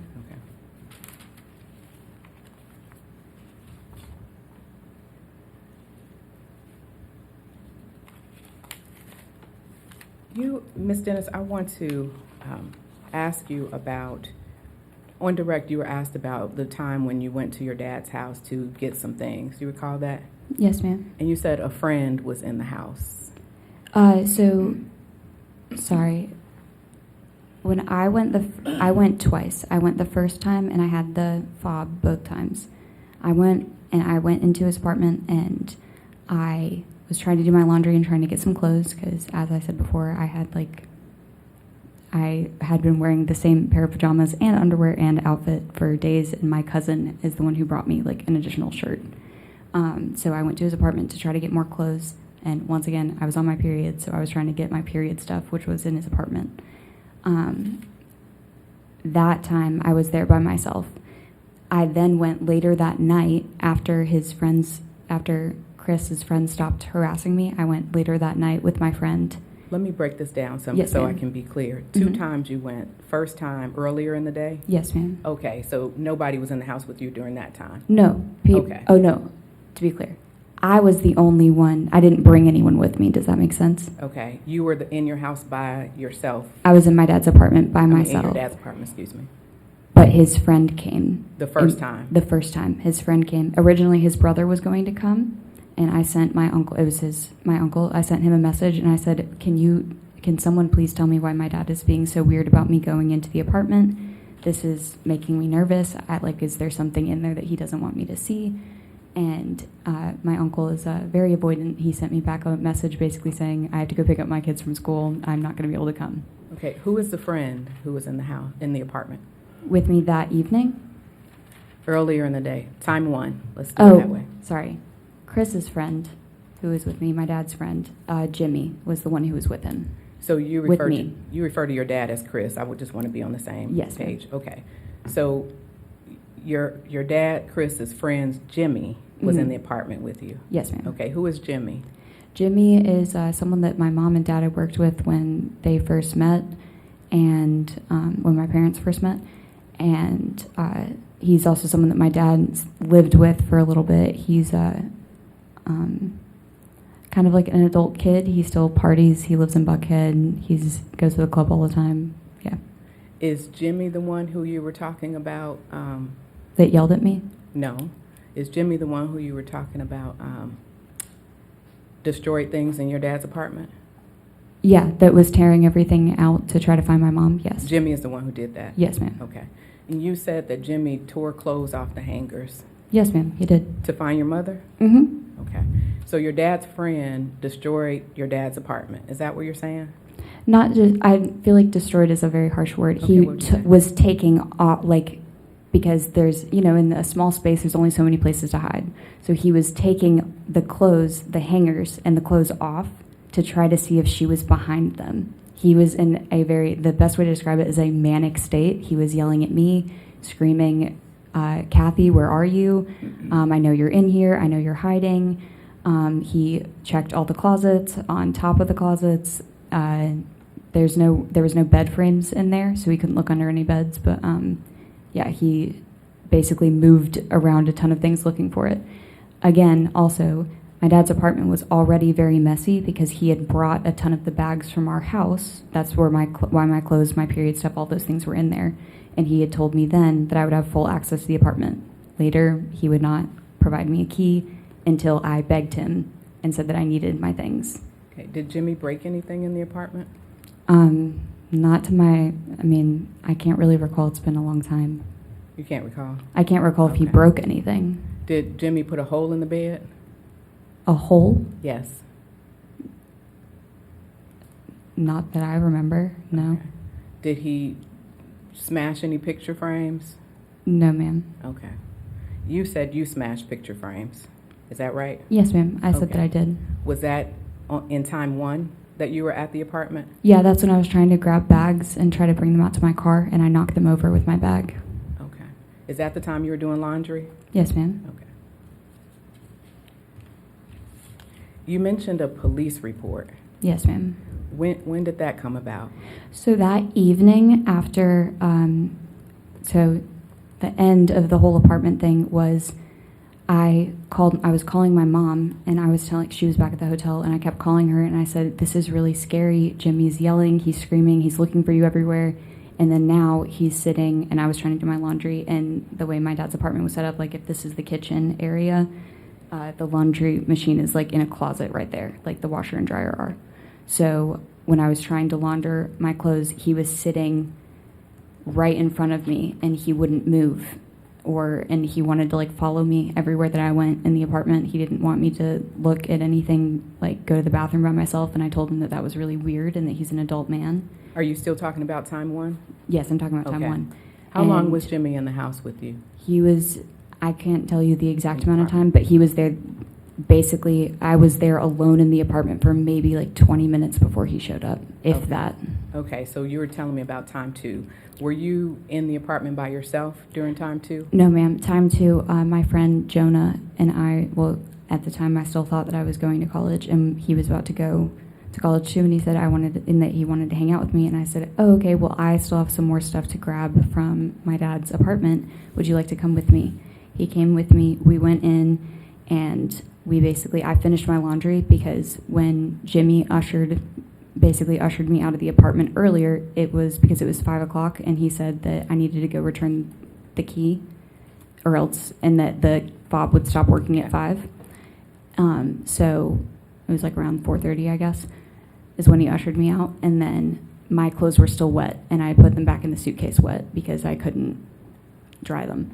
Was anyone else in the apartment with you when Jonah was there with you? No, it was just my friend Jonah and me.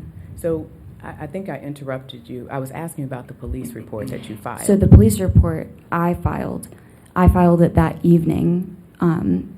When at least to my recollection, I filed it that evening after I had been screamed at and chased around the apartment, and then was chased around by my father's girlfriend in her car. And at that time, I didn't recognize her, so I just thought it was a stranger following me until my dad told me that it was his girlfriend.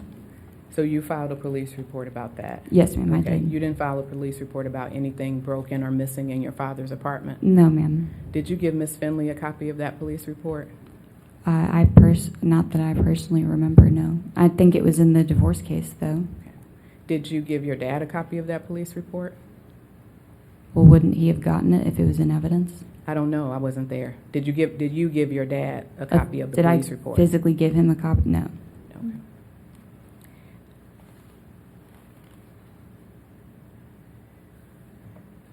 During your testimony in Judge Williams' courtroom in the final disposition, you were asked about what happened in your dad's apartment, weren't you? Yes, ma'am, I Okay. believe I was. And you never mentioned that Jimmy was there in your dad's apartment, ransacking it or doing anything, tossing clothes around or anything, did you? No, I didn't say anything. I was really, at that point, I was very anxious already. Judge Williams had interjected in my testimony multiple times, and I was really just trying to get off the stand as quickly as possible. I was very anxious. There was a suggestion that you were in the apartment alone, wasn't there? I'm confused. Are you talking about the first time or the second time? Both times. When you were testifying during court, there was questioning of you about your mom possibly being in the house with you, right? But she wasn't. But there was questioning of you about your mom being in the house, is that Yes, right? There was questioning about that, Okay. yes. Was your mom in the car No. while you were in the house? No, she was at the hotel. Okay. But there was questioning of you about that, right? Yes, there was. And so there was a suggestion that, okay, your mother wasn't there, but you were there by Mhm. yourself in the house. Okay. Yes, ma'am. And you never at any time said, I wasn't by myself, there was somebody else in the house. Did No, you? ma'am, I Okay. didn't. And you didn't say there was somebody else in the house who could have stolen your dad's things, did you? No, ma'am, I You didn't say there was somebody else in the house who destroyed your dad's things, did you? No, ma'am. Okay.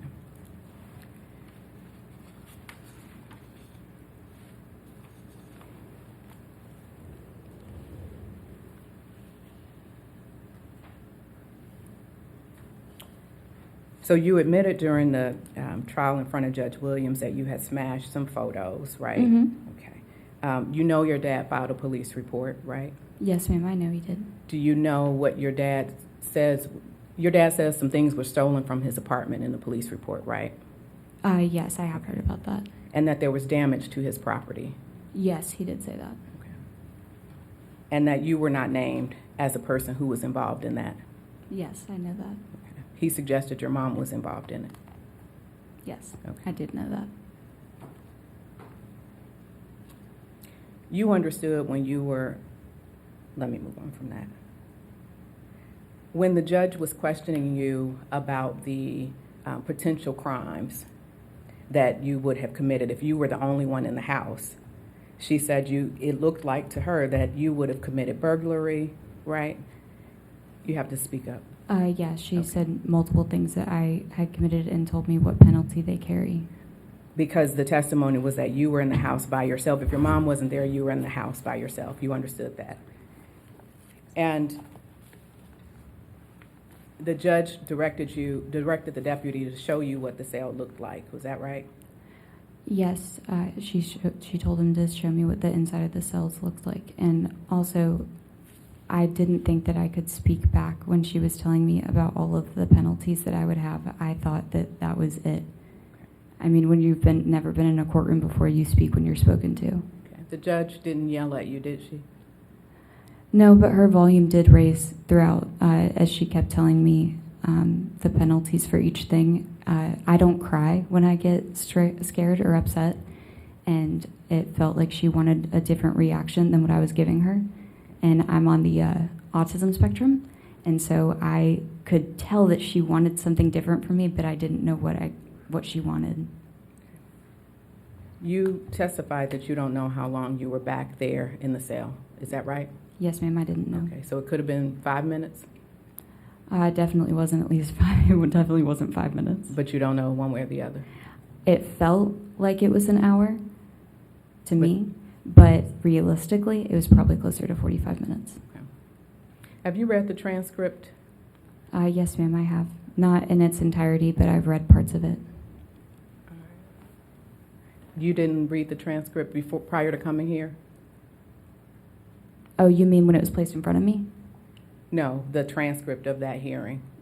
Yes, I've read it before coming here. But you only read parts of it? Yeah, I only read Right. parts of it. What parts of it did you read? I mostly read the parts, I read the parts that I was involved in and a little bit of my mom's testimony and Miss Madison Alexander's cross-examination of my father.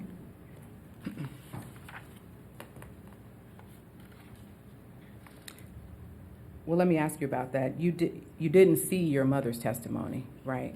You weren't in the courtroom when your mother No, testified. I was not. I was sequestered. But you were in the courtroom when your father testified. For part of his testimony, yes, I was.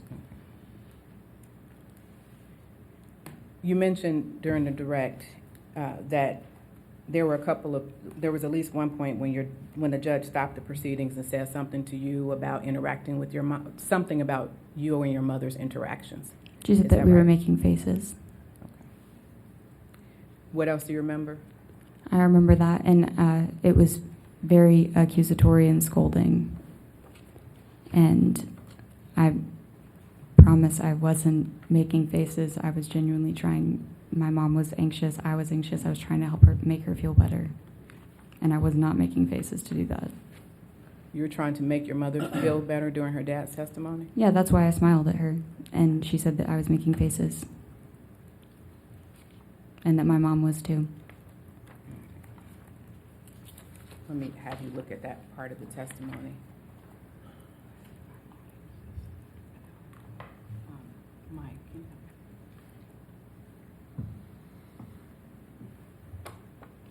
can you see this, Ms. Dennis? Yes, ma'am, I can.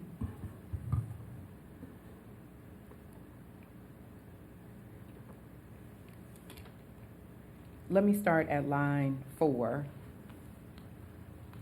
to give the context here. The question, Can you identify the page, please? oh yes, You it's maybe page did. 181 of the transcript. Say 181? Yes. Okay, thank you.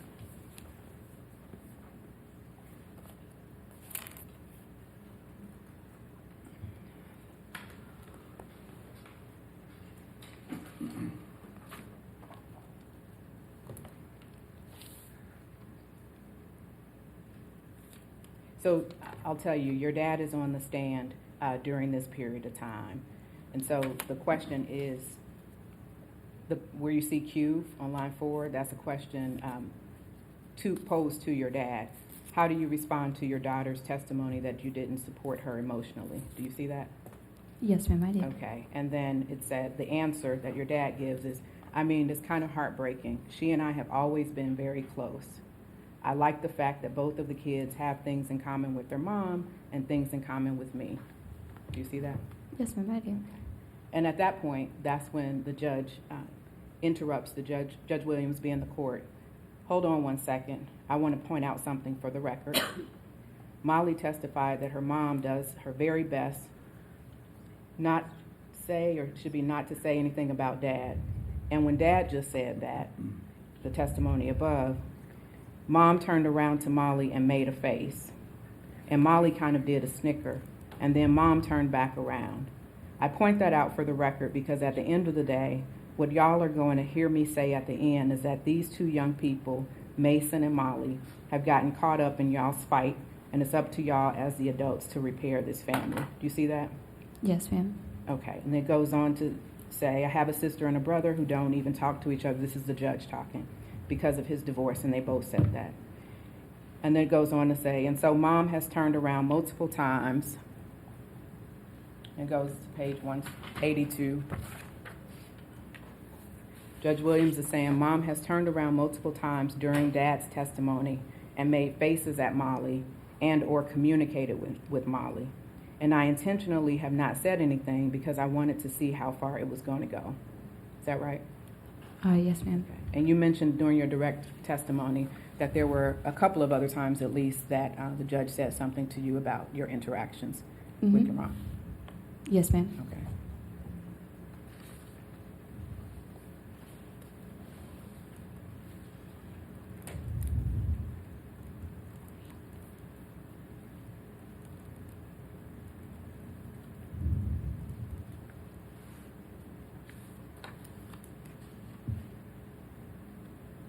Okay.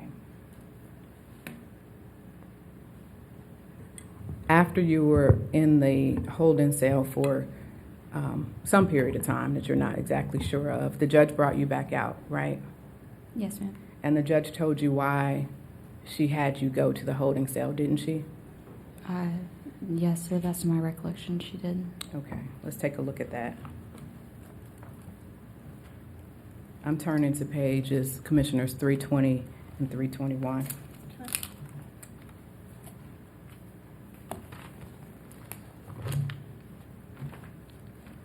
Well, actually starting at page 319.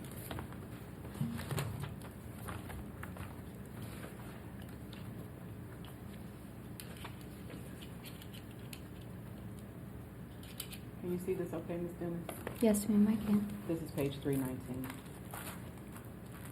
So the court brings you out and she asked, Judge Williams asked, how was that experience for you, Molly? And you say horrible. That's what you testified to on direct, right? Yes, ma'am. Okay. And the judge goes on to say, horrible experience, huh? Let me tell you why I did that. Because at the end of the day, you are responsible for your actions.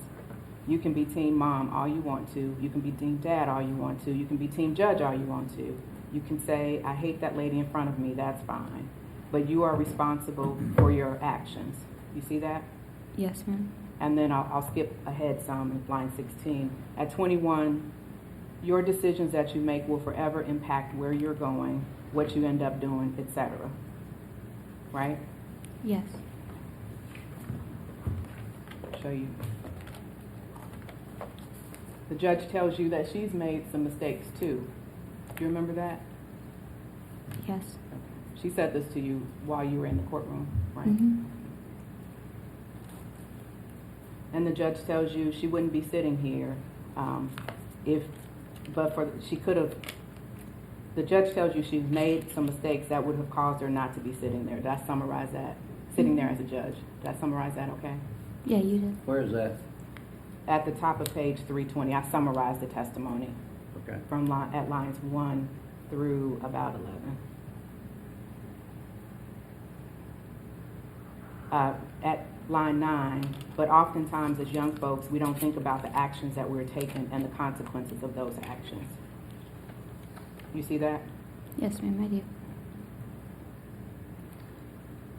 So I'm going And- to object, same objection that I got, but remove the leading piece. Just ask that the witness be able to testify about whatever occurred versus just reading off Judge Williams' monologue at the end of the incident. Response. Yes, I have the witness on cross as one. And Director Beal, we allowed it to go on for quite a long time, and she was allowed to do that. And so I'm almost done with this piece of it. Okay, well, I do think you have her on cross, so you can ask leading questions. But I just go back to, it's really, I know y'all want to point out and draw attention to certain parts, but Molly's the witness, and it's most helpful for us to hear from her in her own words. Okay. Ms. Dennis, the judge is continuing to talk to you about why she sent you back there, and we're on page 321 now. And the judge says to you, and so this, you at the line 1, you can use this as a learning lesson to guide you going forward, or you can continue to do reckless stuff. Do you remember when she said that to you? Yes, ma'am. And she says, and what you did when you went to your dad's house, I don't care if you hate him, you weren't licensed to do it, you weren't authorized to do it, and it wasn't right for you to do it. You see that? Yes, ma'am. Okay. All right.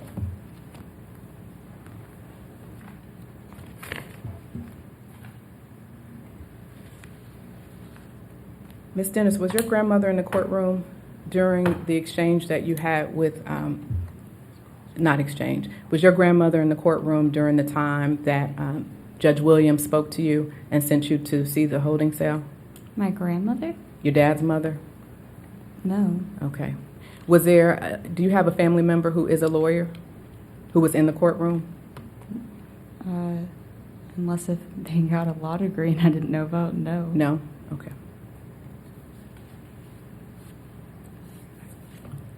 That might be all, if you give me a moment. Sure.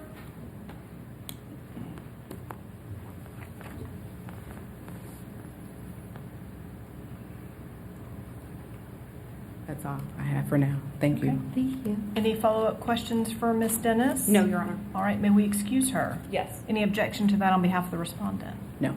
All right, thank you, Ms. Dennis. You are free to go. Am I allowed to say one more thing or not? Only if there's a question on the floor, so if they, yeah. So you are free to go. Thank you so much. Just watch your step. Okay. Thank you, you as well. Next witness? If I could have just one moment.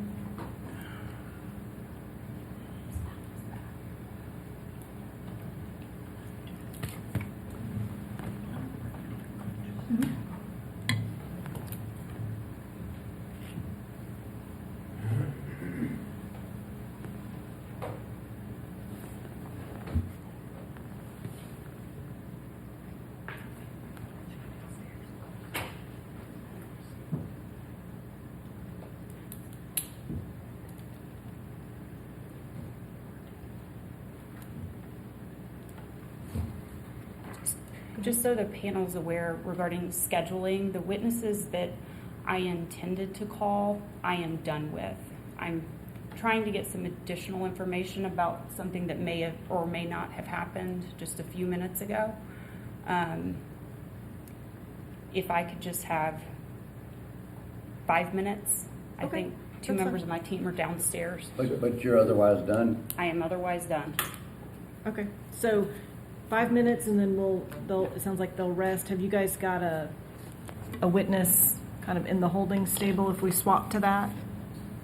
There's a motion we have that relates to some counts that I think need to be heard before we get to our Okay. case, but we do have a witness. Okay, sounds good. All right, so let's just take a 5-minute recess then for Ms. Veal to go see about this potential last witness, and then we'll resume with your motion.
Situation, and if you needed to call an additional witness, are you calling an additional witness? No, Your Honor. So does the director rest at this point? Yes, Your Honor. Okay. Then it's to you, Mr. Banks. Thank you, and thank you for your indulgence for those couple of minutes. On behalf of Judge Williams, we would move for a directed verdict as it concerns counts 7 and 10 in the first set of formal charges. 7 and 10 are 1.1 violations that relate to the statute of whether or not a motion was filed and whether or not the judge was required to respond within 90 days, assuming that there was no hearing. As the hearing panel knows, while the JQC, during its case in chief, introduced a motion that was filed on a particular date, there was no testimony about whether or not an evidentiary hearing was required. No one came in to testify about that the motion itself didn't need an evidentiary hearing. The standard is by clear and convincing evidence. And they haven't met that burden, particularly in light of the fact that, as you may recall, Judge Williams' testimony on counts 7 and 10 of the second set of formal charges, she admitted to various 1.1 violations. She went through her docket as it relates to each of those violations, determined that as it concerns counts 7 and 10, that there were evidentiary hearings that were required for those motions, and therefore the 90-day deadline did not trigger. And so I submit that the JQC has not proven its case by clear and convincing evidence as it concerns counts 7 and 10 in the first set of charges. I'll move to the second set of charges because I believe that same is true for the Lamar case in count 10. Again, the JQC put forth evidence that a motion was filed. Of course, their position is that because the motion was filed pursuant to 15, the statutory provision, I forget the code section, I think it's 1516. 15621, I think. Yes. Yeah. And so, again, that requires a ruling within 90 days unless there's an evidentiary hearing. There's no testimony from anybody by the JQC that was presented that said motion required or didn't require an evidentiary hearing. So you say the meter starts over when the motion's filed? It doesn't start over. It's not, there is no. It hasn't started, yeah, right. It hasn't started Got it. if the motion required an evidentiary hearing, Got the it. 90-day deadline, or deadline hasn't even been triggered. And Right. so, Gotcha. because they didn't put anybody up to say, hey, it didn't require an evidentiary hearing, they haven't met their burden in that. And contrary to that position would be the only testimony in the record is Judge Williams' testimony concerning those counts is that, look, I've admitted various 1.1 violations, but as it relates to these particular counts, I can't admit those because when I reviewed the docket reflected that there were responses to those motions that would require an evidentiary hearing. No evidentiary hearing was held, and therefore the clock has not triggered. We did, on all of those corresponding counts, admit to 2.2 violations, which is the delay in the final order being filed. However, from a strict statutory perspective, she did not violate that statute, and therefore I don't believe the JQC has met its burden in that regard. And so for those reasons, Just we'd to be ask. clear, Yeah. those are counts 7 and 10 in the first charge and count 10 in the second charge? Yes, you're, Okay. yes. And you mean the director or the investigative panel? I think. I mean the director. Thank And no shade am I showing, it's a body, it's an entity, and We're so. going to work on that title. All right. It's on my list. All right. I want to next move to, again, the first set of charges as it relates to Brandy Alexander.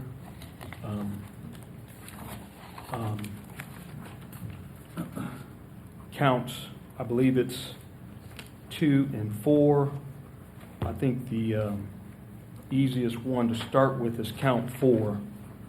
In count 4, specifically charges that on or about February 8th, 2022, Judge Williams failed to act in a manner that promotes public confidence in the independence, integrity, and impartiality of the judiciary in violation of 1.2A Code of Conduct by essentially commenting to EA that she was going to show respondent personal and referencing giving custody of respondent's child to the father prior to the conclusion of the hearings in respondent's case. Look, I know this rests upon the credibility of both EA and Brandy Alexander.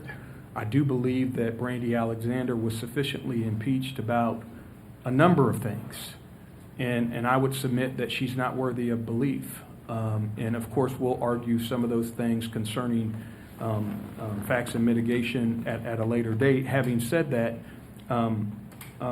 EA was crystal clear that she did not say those things at all. And so the hearing panel, the commission, has to assess whether EA was telling the truth or whether Brandy was telling the truth. And ultimately, you got to get more than by a preponderance, which in my football days would just be the tip of the football beyond the 50-yard line.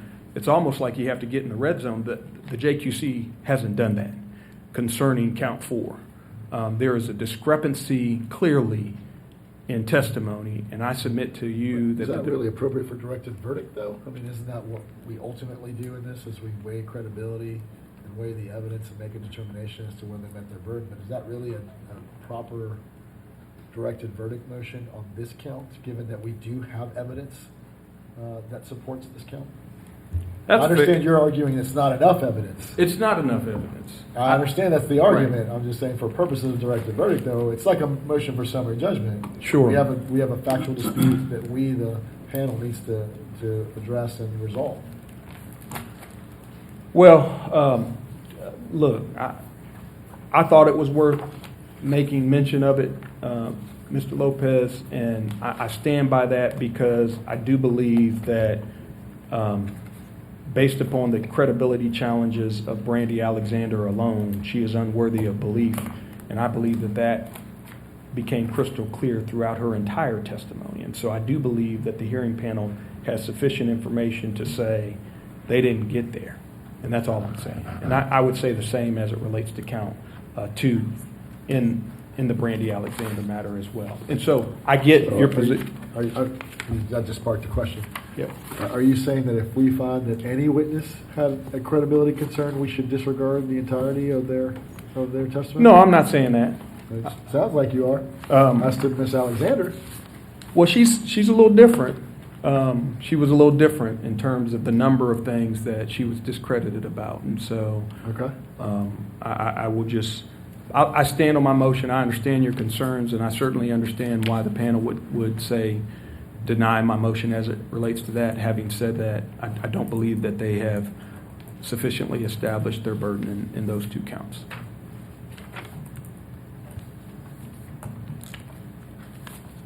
All right, so just so we're clear, we've got a motion for directed verdict on counts 2, 4, 7, and 10, first set of charges, and count 10, second set of charges. So 5 different counts, right, between the 2. Okay. Response from the director? As to counts 2 and 4 in the 24 set of formal charges, I'm going to submit those. Obviously, I think it comes down to credibility determinations, which are going to be made by the hearing panel. And so I'm not going to recount it now. I'll cover it in my closing argument, but I would submit those 2. As to counts 7 and 10, which relate to the failures to rule, I do not believe that there is a requirement in these circumstances for the director to have to produce a witness to testify to the hearing panel about what I believe is a legal determination. I think that would be up to the panel to determine whether or not the motions that were filed that we are alleging violated that 15.621 required a hearing, right? I don't think there's a witness that I could have produced to say that. I think that's a finding that, a legal determination that the panel will have to make, and I would note that that statute, 15621B, would be controlling based on the population in Fulton County, requires judges to decide promptly within 90 days after motions have been argued before him or submitted to him without argument. What is that part about Title IX, what it says unless, and then there's a 9 dash something? I don't, That's C, I think is what you're looking at, right? I believe it So says that. C requires, thank you for asking that question. C requires that when he or she has so decided, it shall be the duty of the judge to file his or her decision with the clerk of the court in which the cases are pending, and to notify the attorney or attorneys of the losing party of his or her decision. I thought it said, I thought there was an unless 9 something. Said notice shall not be required if notice has been waived pursuant to subsection A of Code Section.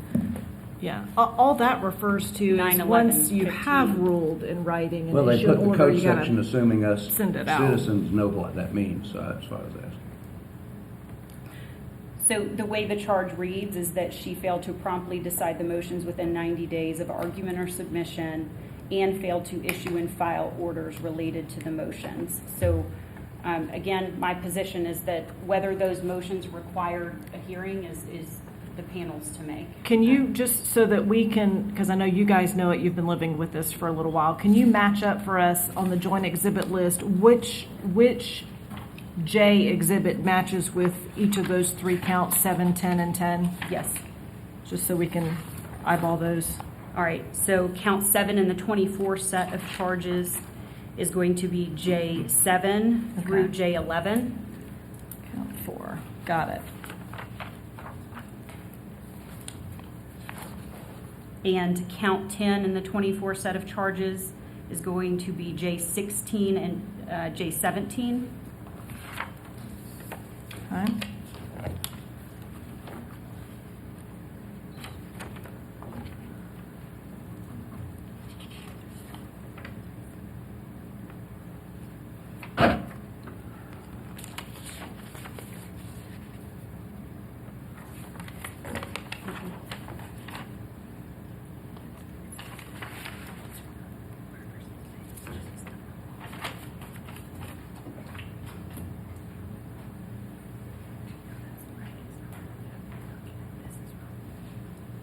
Okay, and then count 10 in the 25 set of charges is J36. Does that match with what you've got, Mr. Banks? Yes. Yes. Okay.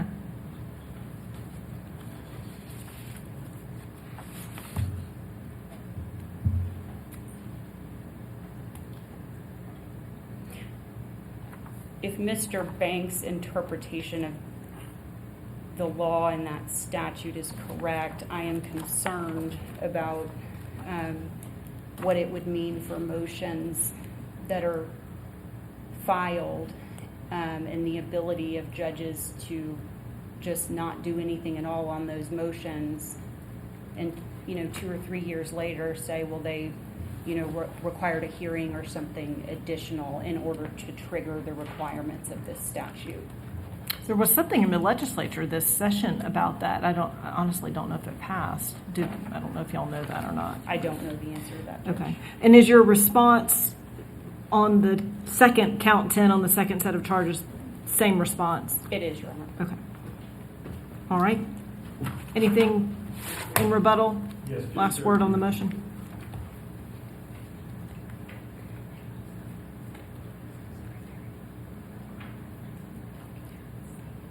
So on the motion on the Green case, I believe count 7.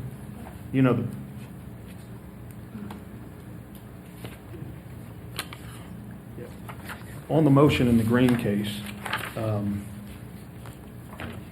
that the JQC is relying upon, the motion specifically requests an evidentiary hearing.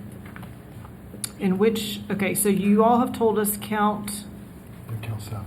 Count 7. J7. Okay, got it. And so, and even if it didn't request that, you know what I mean, the reality is that the judge's testimony was that she looked through the docket, reviewed the motions. There were responses which JQC has not entered into. I mean, we'll put them in during our case in chief if needed, but they didn't put in the responses that also request an evidentiary hearing.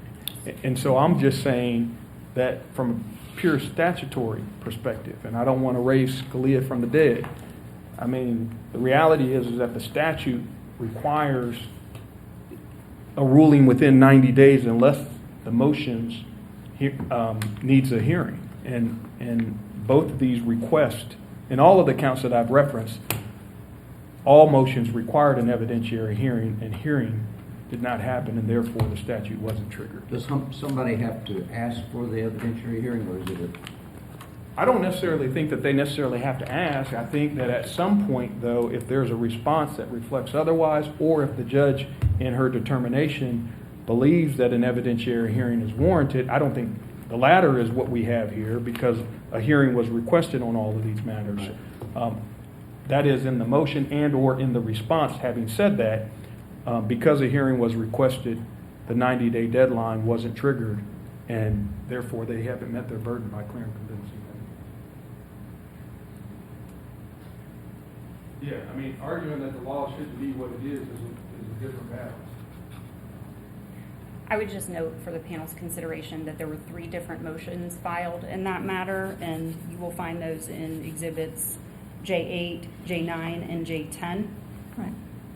In J8, that is a motion for an emergency hearing. J10 was a motion for an expedited hearing, but J9 was petitioner's motion for a final order. Okay. All right.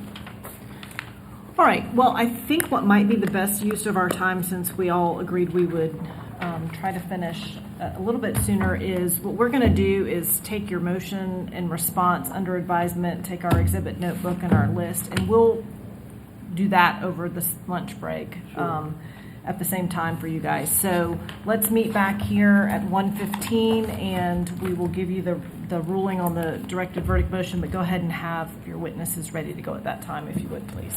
Yes. Are we Okay. still stopping at 3 today? As close to 3 as possible. Now, if you've got one person out there that's been waiting to go and we need to get them in, we can do that, but No, that's the plan, yeah. Lunch is fine, we'll be ready to go. Yep. All right, we'll be in recess till 1:15. All right, I'm gonna bring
For your planning purposes, with first charges and count 10 on the second set of charges, we are taking those counts under advisement. There's just one little other legal issue we want to be able to research. So we will take those counts dealing with the failures to rule under advisement. As to counts 2 and 4 on the first set, I think that dealt with the Brandy Alexander credibility argument. Those 2 counts applying the standard which we're required to apply here are denied. So those counts will proceed as framed. And then we will let you know once we have a chance to look at count 7, 10, and 10. So if you will please call your first witness, Mr. Banks or Ms. McFadden. Yes, Your Honor. I call Christopher Dennis to the stand. Okay, thank you.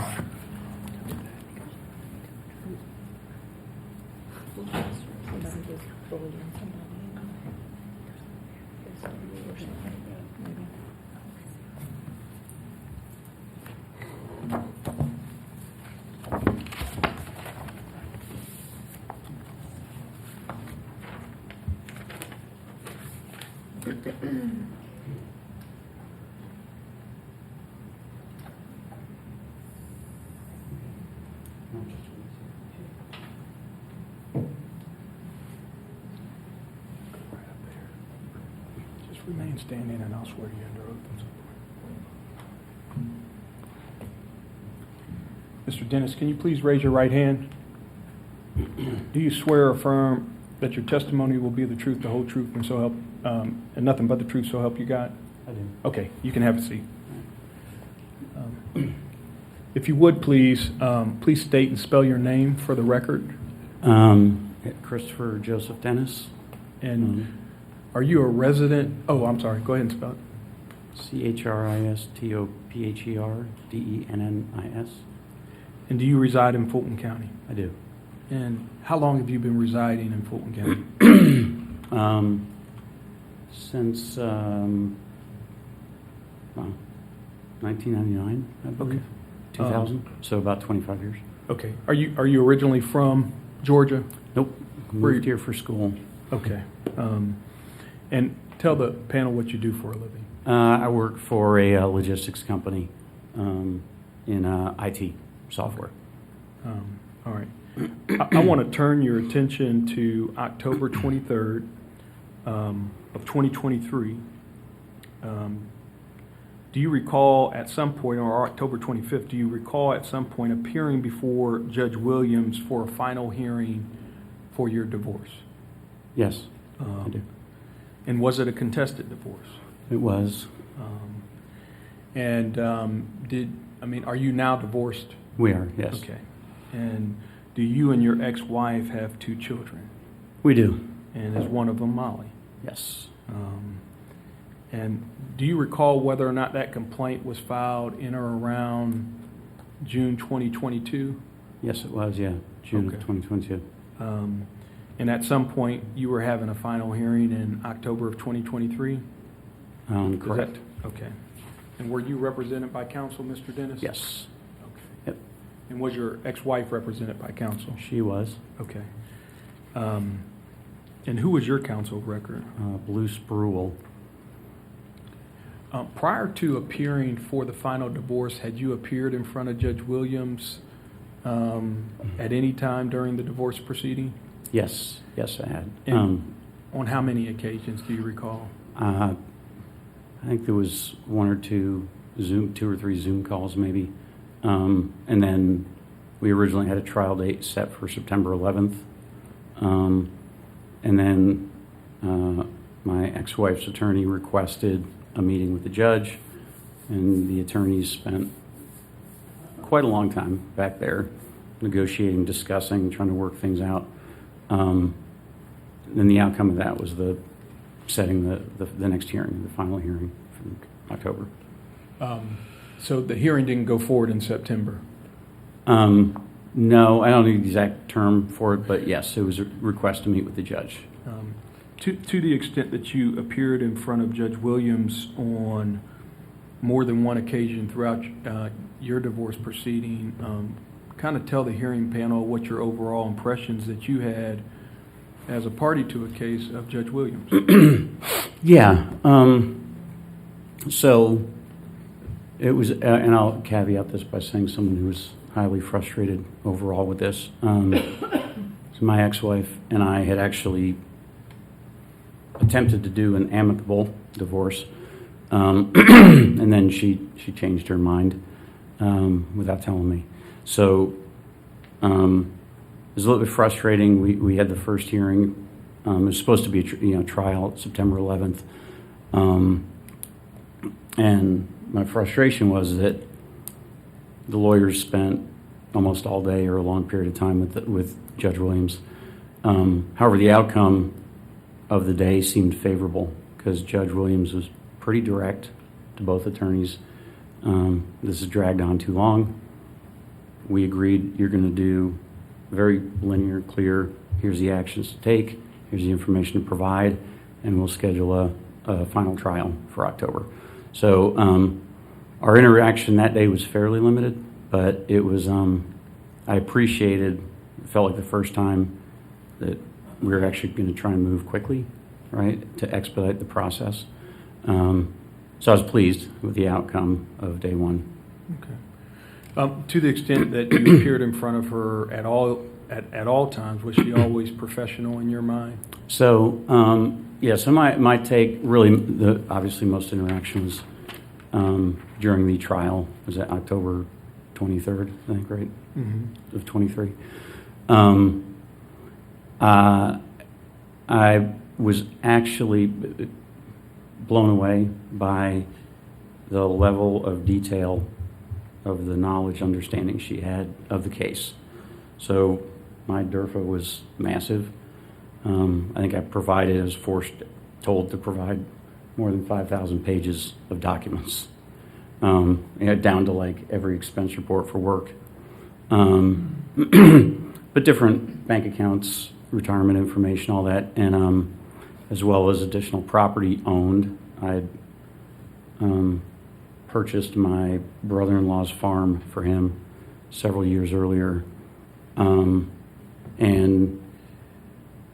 he was supposed to pay rent, never did.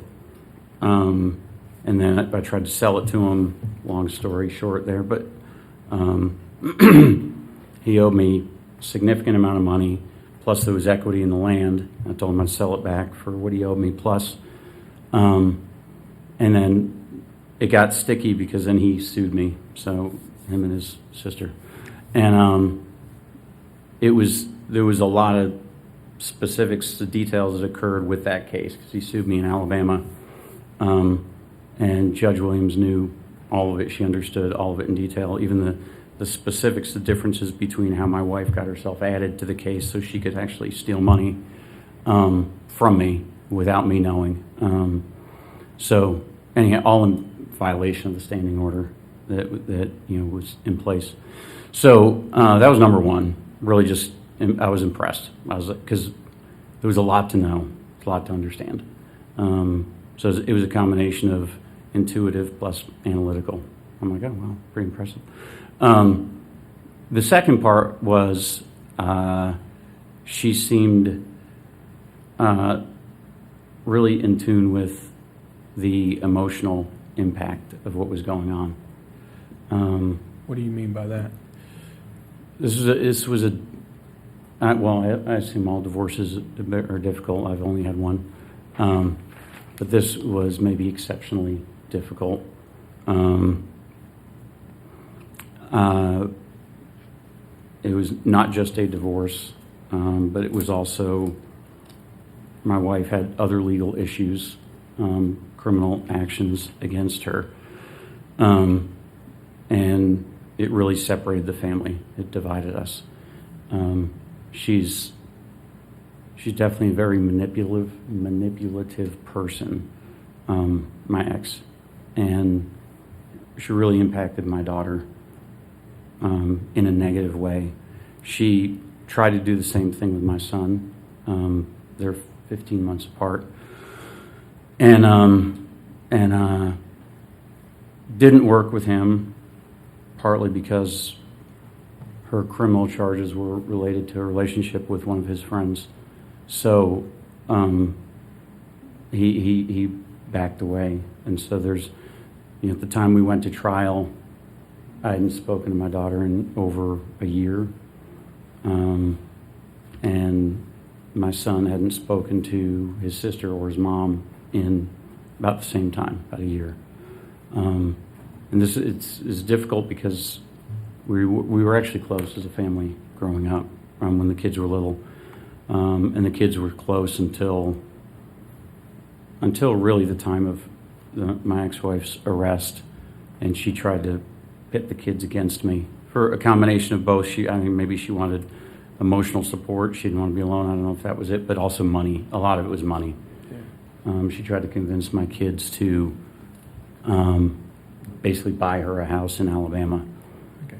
So I want to try to keep focused. That's okay. Look, Yeah. I get it. There's raw emotion regarding every domestic relations case, and I mean, yours seems like, it had all of that. Yeah. So, but just getting back to Judge Williams. Yeah. So that's the backstory. She picked up on that right away, but it wasn't just with my daughter. It was also with my son. I'm sure she could see the strain. Very intuitive. I think this. I've been in courtroom settings before, work related, not me, didn't sue me, but having been through the process, seen how it goes.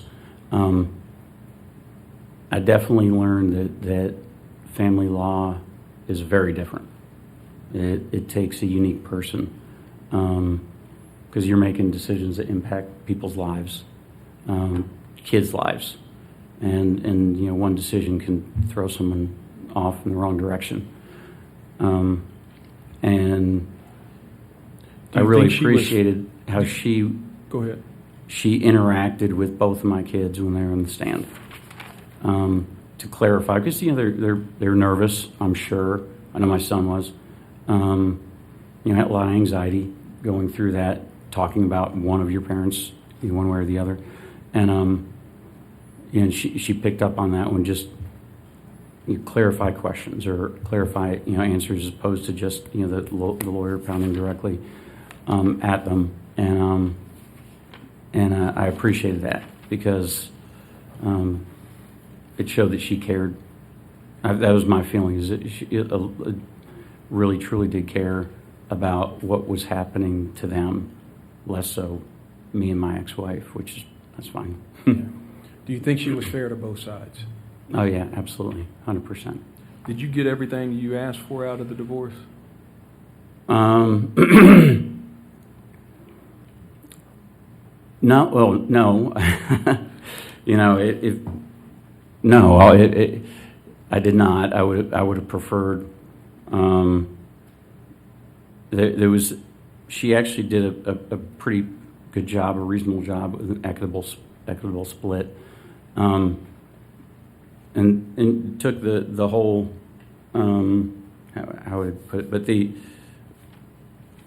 kids were a massive part of this case, although they didn't have to be, because they were both older than 18. They weren't minors. She took that into account, right? As the trial went along. But then when the ruling came out, it was very factual. I was actually, again, going back to the knowledge of the case. She understood basically what the total set of assets was, and a reasonable distribution of them. So that I was fine with that. It may have started with, wasn't super happy, because I was going in this thinking that we were going to do this amicably, and we were going to spend $180,000 on an attorney. Fair. Let me turn your attention to the encounter that your daughter had with Judge Williams at some point during the divorce proceedings. Do you recall how old your daughter was back in 2023? Yes, she was 21. Okay. And was your daughter at that point attending school? No. And do you have an understanding as to why she wasn't attending school at that point in time? Yeah, 100%. Okay, and what is that understanding? It was strictly manipulation by her mother.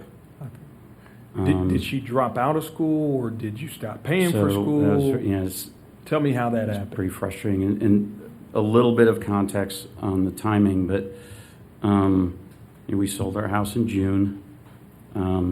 We were staying in it until, I think, August 10th, so that the kids could basically, we pack the house and they could go off to college, so they didn't have to move twice. Right before the moving out date is when she was arrested for her criminal charges, and so that really turned things, made things extremely contentious, and she wanted money from me. She wanted me to pay for her defense attorney, which I had paid for him earlier in the year when she was first being investigated, and a search warrant was issued for the house. I hired a defense attorney, paid him $10,000, but when she was indicted, he needed another $50,000 retainer, and she wanted me to pay it, and I wouldn't, solely because in June when we sold our house, she took roughly $700,000 in cash from our joint account from the sale of the home. She had that money, so I said, you have money, pay for your own attorney. Okay, Go I just ahead. want to get back to the Molly and the school issue. Yeah, so what happened was that she tried to get my kids to get them to convince me to buy her house.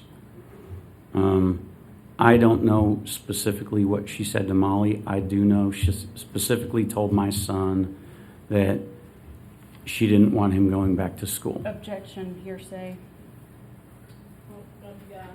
First of all, yes, unless you have an exception or a non-hearsay use, but, and I know you did just try to redirect the witness, but all we really were trying to figure out is what's going on with Molly. I really don't want to relitigate the divorce. Yeah, and I don't either, and I appreciate that. And let me just Sure, so let me focus on Molly. well, let me ask the question, Okay. okay? Let me ask the question so we can remain focused, and let's try to remain focused on Molly as well as the encounter. At some point, were you paying for Molly's school? Yes. And was that a part of the divorce decree, or were No. you required to do that? No, so because the divorce hadn't occurred yet. Okay. Right, she had refiled in June. Right. So this is August of 22. Molly At was some going. point, did you stop paying for school? Well, yes, I did, Okay, and why? because both the kids were supposed to go back to school in August. Right? Mason went. I paid for his room and board. I paid for his tuition. Molly was supposed to go. I paid for her room and board at her sorority house. It was $9,800 for the semester. So I paid that. And then her tuition, I would pay it split 50% in August, and then I think October, November, you pay quarter. So I paid her tuition in August, which was about $8,700. And then at that point, she wasn't talking to me anymore. She and her mom moved to Alabama. I tried reaching out multiple times. I would text her, I'd call her, I'd email her. I said, "Are you going to class?" Mason said, "You're not at school," because they both are at University of Alabama. So finally, I wound up logging into her student account. I had access. She had given me access because I'd use that to pay tuition. But in there, you can also see grades. Okay. And when I looked, she had not attended any classes. She wasn't going to school. Okay. I even asked my son, who was also at Alabama, to confirm, because I'm like, maybe I'm just not tech savvy. And he confirmed, no, she hasn't attended anything. She hasn't done a single assignment. She got all zeros. And so I basically said to her, via email and text, both, Molly, if you're not going to school, I'm not going to pay the final tuition payments. Right. Still owed another about $8,700. You need to confirm you're going to class. And she did not respond. And so I said, okay, well, quote, real quick, I did ask her if she wasn't going to please withdraw so I could get at least half of the money I paid back. She never responded to that. And so the final communication I'm was... going to object to the narrative response and on relevance grounds. Well, I don't know why it's a relevance objections. I do understand the narrative. Yeah, I mean, I think the fact that there was some issue that caused him to stop paying for Molly's tuition that caused whatever this rift was. I mean, Yeah, I'm getting to the point. yeah, Sorry. and honestly, maybe with your permission, Ms. Field, it might be helpful for him to lead this witness just a touch to get us there, so that we can kind of stay on track with the questions that you're wanting to ask of this issue. Okay, so let me ask you, at some point when you were in your divorce proceedings, do you recall Molly being brought up in front of the panel or in front of the podium and Judge Williams saying, take your daughter into custody? Yes. Okay.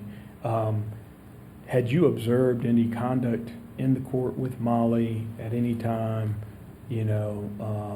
about her being disrespectful or unruly or anything like that? Yes, yeah, a couple times. Okay. And during those times that prior to Judge Williams saying take her into custody, did Judge Williams do anything or say anything to Molly and or your ex-wife during the proceedings? She did. And do you recall specifically what, if anything, she said and how your ex-wife and or Molly responded? She specifically directed Kathy to stop turning around, stop making snickering faces at Molly, and Molly back to her. Okay. Was Judge Williams yelling at all? No, I never raised her voice. Okay. When your daughter was brought up and told by Judge Williams to be taken into custody, what was going through your mind at that time?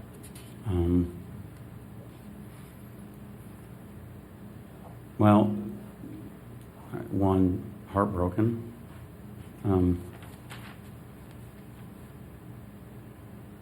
But mostly because I just saw my daughter and saw what was happening to her, not the taken into custody part, but I think the actions in her life that Judge Williams also saw.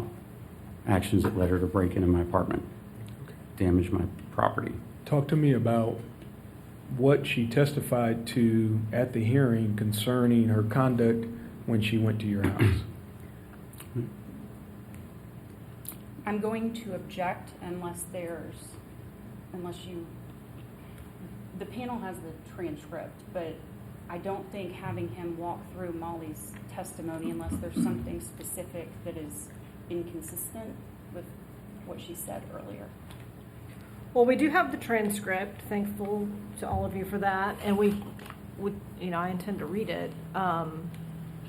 Is there You want me to a move specific on? question that you want to direct him Look, to about that? I'll move or- on. Okay. I'm a little concerned about the objections. We gave the JQC a little latitude about what was going on with Molly, and I just, from his perspective, I was just trying to give him the opportunity, to tell the panel what his perspective was regarding all that. Let me just ask you this. At some point, you said you were heartbroken about what was going on with Molly when she was brought into custody. Do you recall at some point whether or not she was handcuffed and taken to the back? I don't recall. I remember. Go ahead. Yeah, I remember Judge Williams saying, asked her very specific questions, or if she understood what was happening, and then asked the bailiff to take her into custody. And yeah, I don't remember if there were handcuffs. I'll be honest with you, I don't believe there were. That probably would have been an extra level of shock in my mind. If Molly testified that there were, and that was her recollection, you don't have any reason to dispute that, do you? I don't believe that happened. I don't. The first time I ever,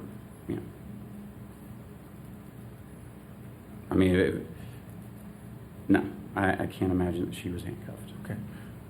Was it one deputy took her to the back or Yep. two deputies? Do you know? I believe it's just one deputy. Okay. And when this was during closing arguments? Yes. Okay. And at some point when she was taken to the back, how long from your recollection of how long she stayed back there? It wasn't very long, maybe 20, 30 minutes. Okay. And did you get the impression that when she was taken to the back that she was going off to jail? Did you get that impression? Not even remotely. Why not? I mean, if the judge, I got to tell you, if the judge says, hey, take her into custody and she's going them back, why don't you as a father have the impression that she may be going to jail? Because it was obvious by the way Judge Williams had interacted with her and Mason throughout the day. And then what she discussed with Molly in advance of her going to custody, it was clear being a parent. So this is a lesson. I think she's trying to reach somebody who really could use some help. Mrs. Dennis, I want to ask you about the handcuffs. Are you unequivocally saying there were no handcuffs, or you just simply can't remember if there were? I'll say I can't remember if there were, but a caveat is I believe I would have been shocked. That would have had a little bit more of an impact on me.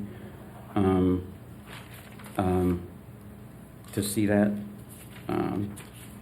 I do remember very explicitly her asking the bailiff to take Molly into custody. And that was the direction, but then at the same time I was looking around, I was kind of in shock a little bit. I was like, okay, well, hopefully this works. Because I hadn't spoken to my daughter in over a year. If your daughter testified that she was, in fact, handcuffed, and she remembers the weight of the handcuffs on her wrists, is there any reason she's not being truthful to us? I'm going to answer with not a yes or no, but my daughter has been convinced to drop out of college, to cut off all interaction with her direct and extended family, and basically live alone with my ex-wife in Fairhope, Alabama. So she went from being an honor student who could be anything in the world. She could be a doctor, she could make movies, whatever she wanted, to being someone who lives in Fairhope. And I do know that she recently got a job, finally started working. But my wife has manipulated her in countless ways to try and reach some end. I don't even know what her end goal is. But I say Molly has definitely been manipulated. She's not the same person she was 3 years ago. I understand that. I'm going to ask my question again, though. Does dropping out of school and moving to Alabama make her an untruthful person?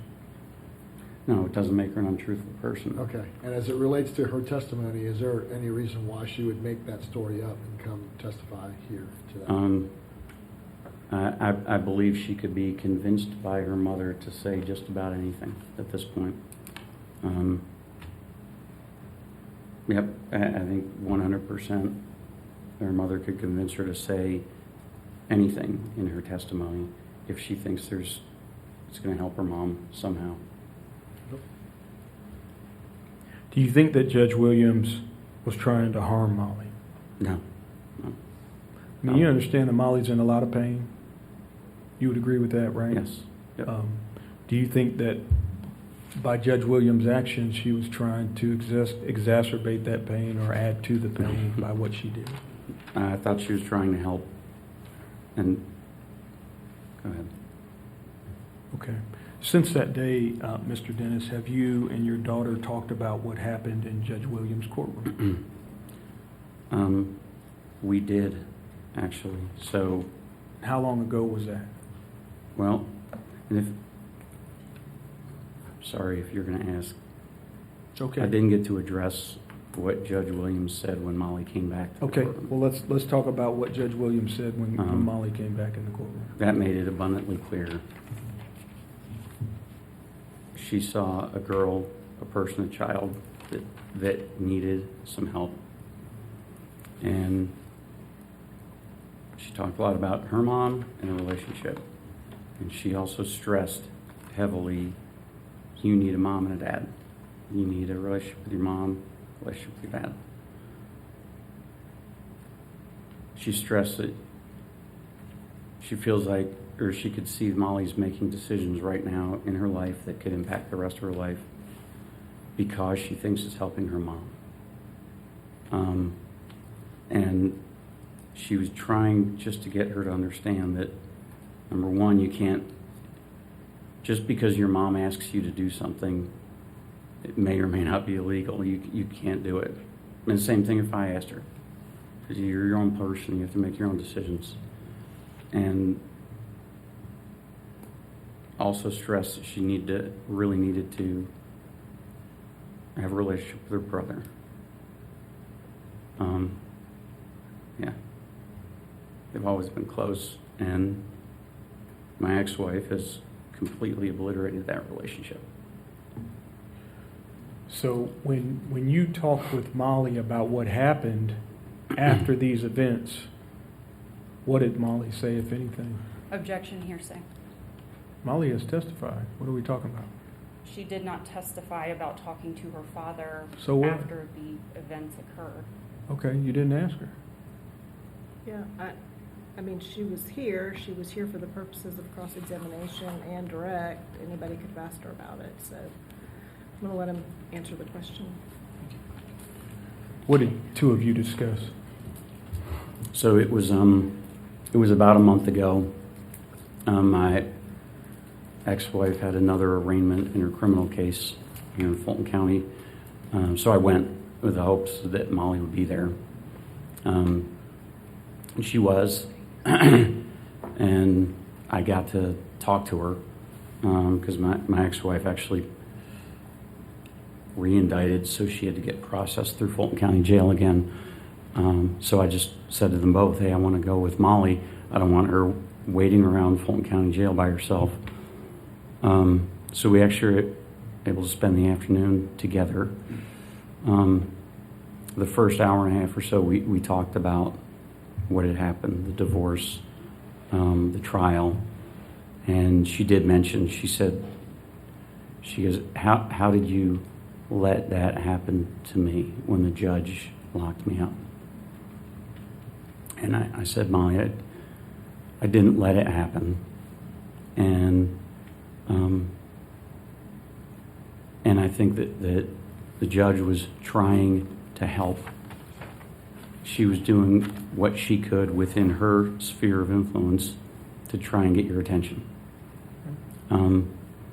And she made a comment, well, why didn't you stand up for me? And I said, I absolutely would stand up for you. And if the judge had said, no, she's going to Fulton County Jail, it would have been a ruckus. I would have been fired up. But then when she brought her back out 20 minutes later, 30 minutes later, it was clear that wasn't the intent. So then that was the extent of it. She didn't say anything more about it. Okay. As a citizen of Fulton County, as a person who has experienced a divorce proceeding before Judge Williams, do you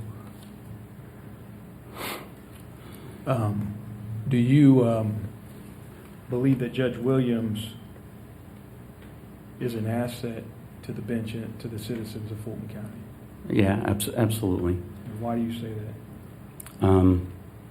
I just, like I said, was impressed by the ability to grasp intimate details of financials or personal assets and how they transferred back and forth between my ex-wife and myself, while at the same time having such compassion for the kids, for children. It's like a whole brain, a right and left brain combined, right? So that was what really impressed me the most. Do you have a friend named Jimmy? I do. There's been an allegation that Jimmy destroyed your house. Do you believe that at any point Jimmy destroyed your house? No. Okay. Would he ever do that? No. How long have you been friends with Jimmy? About 30 years. Okay. Yeah. Is that in reference to when my daughter broke in? Yes, but we don't need to hash that out. They've got the sense of that. Let me ask you this. The JQC may request removal, that Judge Williams be removed from the bench. Do you believe that Judge Williams should be removed for what she did to Molly? No. Why not? Trying to help a young person in need.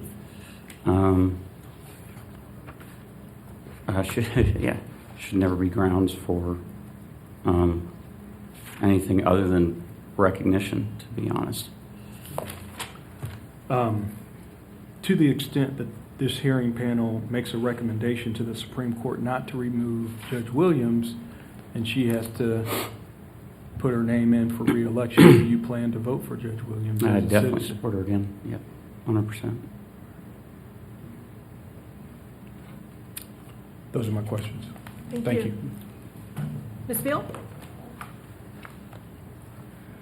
Do you think Judge Williams, setting the handcuffs piece aside, because Yes. you testified earlier that had that happened, that just would have been shocking to you. It sounds like you think it probably didn't, but let's put that piece aside. Sure. Do you think a judge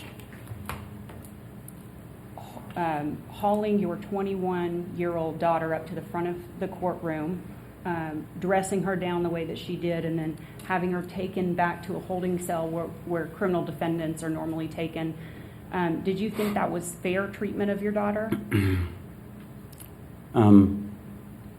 Define fair. Did you think it was appropriate? I think she dressed her down less than a parent would, put it that way, in that situation. A person who broke into someone's apartment, a person who intentionally dropped out of school to try and burn through money for her mom. I wish her mom, since they lived together, would have parented a little bit more. And I will say, obviously it was uncomfortable, when it first happened. But I definitely would not describe it as dressing down. It was asking questions, and then the way she talked to her afterwards was, the two of them could have been sitting in a room separately, like a mom talking to her daughter, grandma talking to her grandson. It was, hey, I care about you. Your parents care about you. All right? Don't screw this up. Did you think her putting your 21-year-old daughter into the holding cell for, according to you, 20 to 30 minutes was appropriate? No. Was it inappropriate? Did you say, I thought you said inappropriate. No, I said, did you think it was appropriate? I think it was, if it got the message across, yes, it was appropriate. Yes.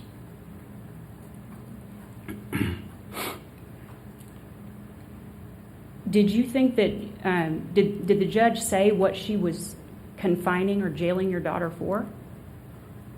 What she did is asked Molly if she understood what she did, and what she testified to. She testified to breaking into my apartment, damaging things, stealing things. And she explained those are crimes. You're 21 years old, and what would happen is you would go to jail. Okay, so did you understand that Molly was being jailed for committing the crimes that Judge Williams laid out in her speech? No, I think Judge Williams probably was trying to make the point to Molly that this is what can happen if you continue down this path. She was trying to scare her, correct? No. How many kids get the opportunity to go to a holding cell or a jail and turn their life around? Right? Most don't. Most when they go to jail, it's because they were found guilty of the crime, right? And most don't turn back around. Right, and Molly hadn't been found guilty of any crime. Well, she wasn't correct? put in a jail either. It was a holding cell. the courthouse.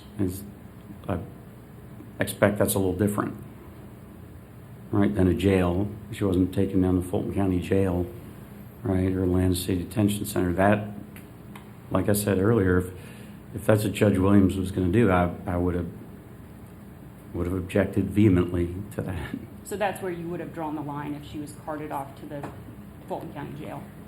Well, I would have been very worried. I'm sure that's not a great place to be.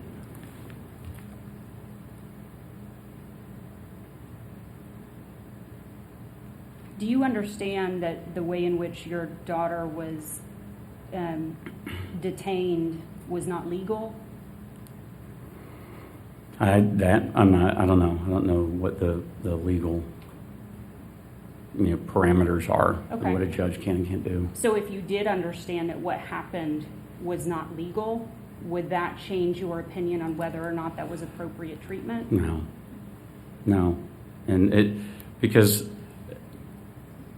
from what I've seen, limited experience, the reason somebody's a judge is because they have an extra level of understanding of how to run their courtroom, and how to get the intended result or outcome that's best for all parties. So, like I said, if it was illegal, it didn't come across that way to me at the time. I'm asking you if it was, if it was demonstrated to you, if a body, a court told you or made a finding that was not legal, would that change your opinion on whether or not that treatment was appropriate? It wouldn't, because I've got a daughter that I love to death who is being absolutely manipulated by her mother, who has serious issues. No, 100% I wouldn't, because if it was just a 1% chance that she would wake up and snap out of the trance that she's in, then I would do it. I'd do it again. You testified on direct that you believe Judge Williams is an asset to the Fulton County bench. Yeah. Correct? Okay. What is your understanding about this proceeding and what Judge Williams has been charged with? To be honest with you, I don't know all the specifics. Her attorney and I spoke mostly about the case, the issues relating to my daughter. Okay. Molly. Do you understand that there are multiple sets of ethics charges in this hearing that Judge Williams has been accused of? Do you understand that? Yeah. Okay. Yes. And do you understand that only a handful of those charges relate to what happened to your daughter? Yes. Yeah. I'm aware of that. Okay. So you are comfortable telling this body, being aware that there are other ethics violations out there, and you said you don't really know what they are. You're comfortable representing to this body that you would support Judge Williams in a future run for office? Well, the question was phrased based upon my interaction and experience with her on my case. Would I recommend that? Yes, 100%. Okay. Yep. So now that we've had this exchange about these charges and the other charges being out there, without knowing anything about those charges or what she has been accused with, are you still willing to represent to this panel that you would support her in a future election? Well, yeah, I would say that accusations are easy to make, right? And if you're a judge and you are bad at your job, maybe you won't have any accusations against you. But you're making decisions that are going to upset some people one way or the other. I would have preferred more money, right? I can tell you this, my ex-wife would have preferred a lot more money. She requested, when her attorney submitted the filing to the judge after the trial, her attorney asked for a 93 to 7% split of our assets, right? By the way, that you want to talk about complaints, that lady should be disbarred. That's almost corruption, all right? Not just incompetence, it's corruption. Your So- ex-wife didn't get that, correct? No, she did not, but that's what was requested, right? So guess what? Her attorney, Elizabeth Finley, actually was found negligent and had to pay some of my attorney's fees. Okay, so you have my ex-wife and her attorney who did not get the lottery ticket they were expecting, and I'm sure they are very involved in raising the stink. And as a judge, I'm sure more than half the cases, somebody's grumpy enough to make an accusation. So you asked the question, do I think because people have made accusations that she shouldn't be a judge? No, I would think the opposite. Do you know what an ex parte communication is? Roughly, but if you want to clarify it. Okay. Do you understand that judges, when they communicate with individuals involved with cases, that they are supposed to generally include both of the parties in that communication? Sure. Okay. So if a judge had been found by a finder of fact, like the panel that's sitting here today, if they had been found by that panel and ultimately the Supreme Court of the state, so the charges had been proven, and there were charges proven related to a judge having improper ex parte communications or communications with just one side, as well as the judge delaying rulings for litigants in several different cases, Mm-hmm. in addition to violating the law by jailing your daughter or some other 21-year-old, is that somebody you would characterize as an asset to any bench in this state? Now, if someone consistently broke the law, obviously that's going to be an issue, right? I don't know the facts in all those cases, so I'm probably not the expert to say,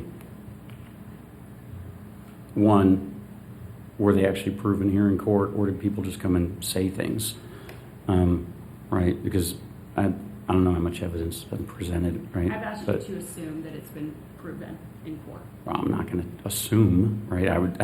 Sorry, I'm kind of, more analytical myself. So I would like to see the evidence. I'm not going to assume that someone's accusation of something is 100% accurate. But yes, if somebody was consistently, right, breaking law or the ex parte communication, and then it was discussed with them and they continued to do it, well then that'd be an issue. Okay. Right. That's not somebody you would testify to this panel was an asset to the bench in the state, correct? Well, again, I have not seen any of those actions take place. I can only tell you from what I've seen, right? And by the way, just very quickly, my wife first filed for divorce back in 2020, and we started this process. We were in front of another judge a couple of times. I don't remember their name, and I will say that it was a lot of box checking, not a lot of question asking, not a lot of understanding what was happening. I preferred someone who was asking questions and understanding what was happening. That's what happened when Judge Williams was assigned the case when she refiled. So my question to you is a hypothetical. I'm not asking you to speculate about Judge Williams, but my question was a hypothetical. Objection asked and answered. I do think he's answered.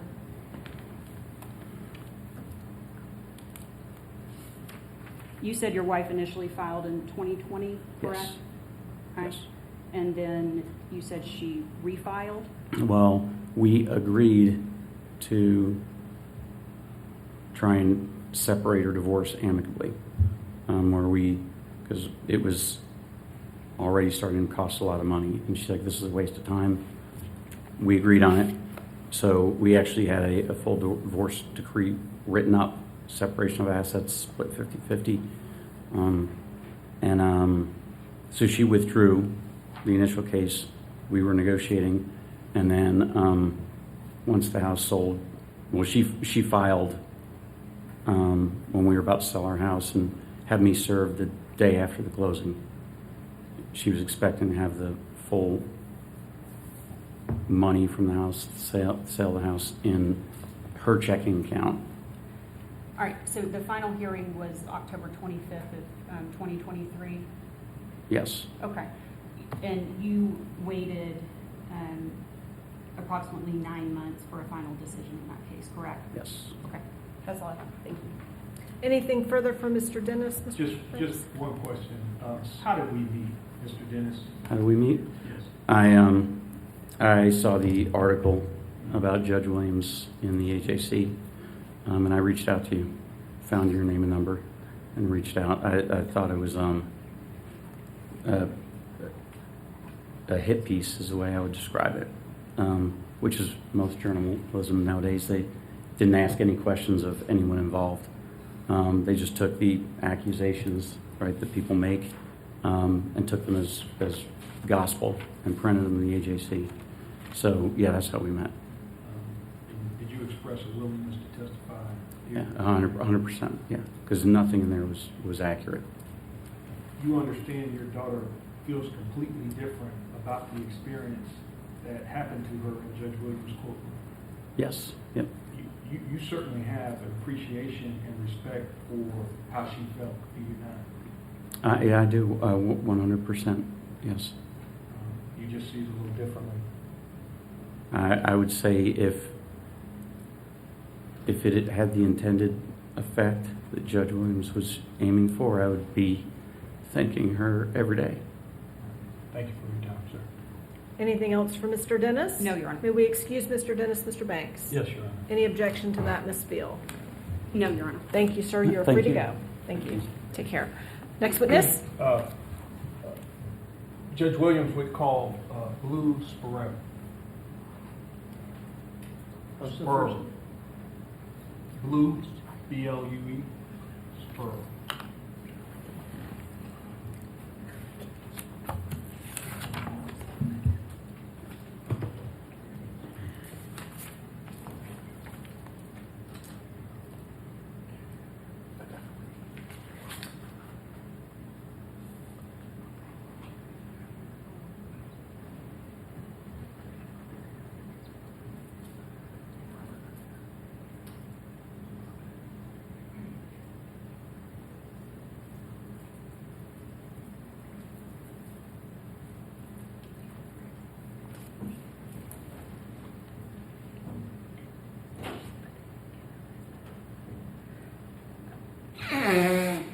Excuse me.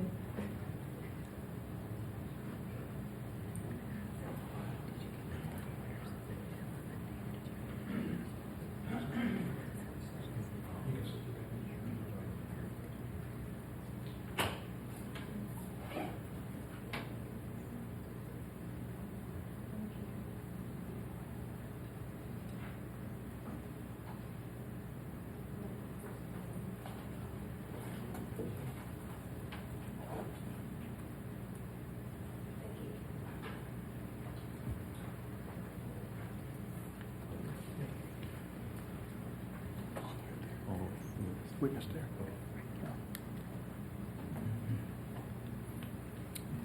Mr. Spurl, can you please raise your right hand? Yes. Do you swear or affirm that the information you give this panel shall be the truth, the whole truth, and nothing but the truth, so help you God? Yes, I do. Okay, please have a seat. And if you could, please state and spell your name for the record. My name is Blue, B-L-U-E, Spruell, S-P-R-U-E-L-L. Mr. Spruill, are you a member of the Georgia Bar? Yes, I am, since 2006. Okay.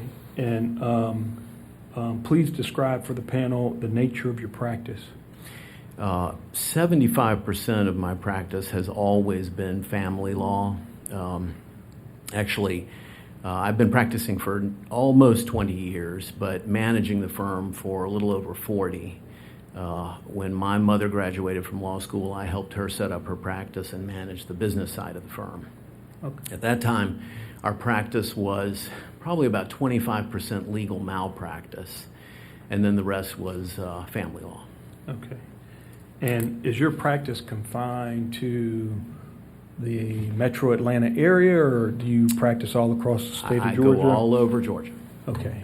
And have you, as a family law lawyer, had the occasion to practice, obviously, in the Atlanta Judicial Circuit? Yes, And, frequently. And have you had occasion to appear in front of Judge Williams? Yes, I have. And you passed, Mr. Dennis in the hallway. Was Mr. Dennis your client? Mr. Dennis was my client in the Okay. last action in front of Judge Williams. Before we get to the Mr. Dennis incident and the Molly Dennis encounter that Judge Williams had, I want to just talk to you generally about your experience before Judge Williams. I have been in front of Judge Williams on a number of cases since she came to the Division III bench, all domestic, and every time that I have been in front of Judge Williams for a trial, which is every single case except for one that was an uncontested divorce, I do believe that Judge Williams is a very attentive, focused judge. And what do you base that on? I base that on trial experience, and I can tell you that there have been numerous times during the case where, and not simply the Dennis case, but other cases where people will be talking, the witness might be rambling on, and it seems as though perhaps the judge is looking at papers or the computer or something like that. A witness will say something, and the judge will perk up and say, well, that's not accurate, is it? Because you pointed out earlier. The point is that I think that Judge Williams is always listening. Perhaps that comes from her prior experience as a prosecutor, but I have found her to be extremely attentive. What about her professionalism? I have been in front of her not simply in the context of a trial, but also at pretrial conferences, in chambers, and I can tell you that she's always been professional with both counsel. Okay. Now, you're not the biggest fan of Judge Williams, are you? Well, that might not be a fair statement, but do I have some reservations? Yes. And share those reservations with the hearing panel. So, I've had several cases in front of her, and my experience in all of those, and they were high conflict cases, except for the one uncontested. And it has been difficult to get an order, even after a hearing. It's been difficult to get a hearing. But I don't think that that's fair to lay all the blame at Judge Williams' feet. Has that been frustrating for me as an attorney advocating for my client? Yeah, absolutely. But I know from prior experience with Division III and Fulton County in general, I mean, there are a lot of pro se litigants. It's backed up. COVID did not help. And I don't think that it could be laid solely on Judge Williams. There's a lot of administrative difficulties, and I don't know to what extent her staff contributed to that or not. Okay. When you got an order, was the order detailed? The order was very detailed, more detailed than my own orders, and because I usually present a proposed order to the judge, and I spend a lot of time meticulously. I almost always work from the transcript and cite to the transcript of the trial. I supply exhibits, and I have always been impressed that Judge Williams' orders are better than my own. Do you have cases before her now? I might have one. You ever see any problem with you having that case in front of the judge for the witness for her before proceeding?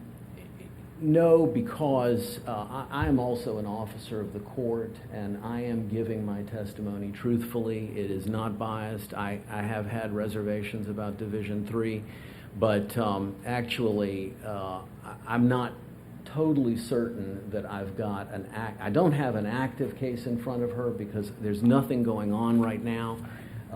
I might have one on my docket, on her docket, but it's not active. We're not doing anything with it. If it is. Is that case a domestic case? It is it would be a domestic case, Do yes. you practice criminal law? I do not practice any criminal law. Do you know now she's in the criminal division, she's no longer in Division 3? I was not aware of that. Well, wait a minute. I think she's still, are you Division? She's no longer in Division 3. Okay, well, then you have that answer. Okay.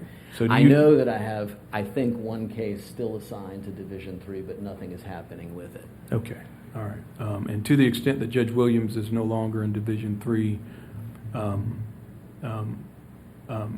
you don't have any pending cases in front of her? No, I don't. Okay. And again, even if I did, I take my position as an officer of the Yeah, but court. we're also concerned about what it looks like to my Aunt Dot. My Aunt Dot doesn't know you, but she knows the relationship that has an appearance, doesn't it? I understand and agree. Yeah. Well, let me just close the loop. I mean, you're crystal clear. You thought you had a case in front of Judge Williams. You know now she's not in Division 3. So let me ask you, do you have any pending cases in front of Judge Williams? Now that I know, I believe I have a case still assigned to Division 3, but no, now it is not in front of Judge Williams because she's no longer on that bench. Okay, all right. I think we were talking about orders. Have you ever appealed an order of Judge Williams while that she issued in Division 3 when she was assigned to that division? No, I have not. I have spoken with clients who inquired about appealing certain parts of her orders, but I have, previously advised those clients that under the circumstances, I believe the order was fair, even when it didn't totally favor my client. At some point, I mean, you advocate on behalf of your clients. Has she always ruled in your client's favor? Not always, but I do believe she's ruled fairly under the circumstances, even when it's my client and I might not have been happy about it. Yeah. I want to talk to you moving forward, if you will, about how long had you been practicing in front of Division 3? Since 2006. Okay. Did that division have a backlog of cases, just generally, more so than the other divisions? More so than the others? Maybe. I've had a lot of high conflict cases in front of Division 3, and I've been in front of Division 3 more than other divisions. But I think it's also a problem in Fulton County in general. A lot of pro se litigants, it's a big population. Sure, fair enough.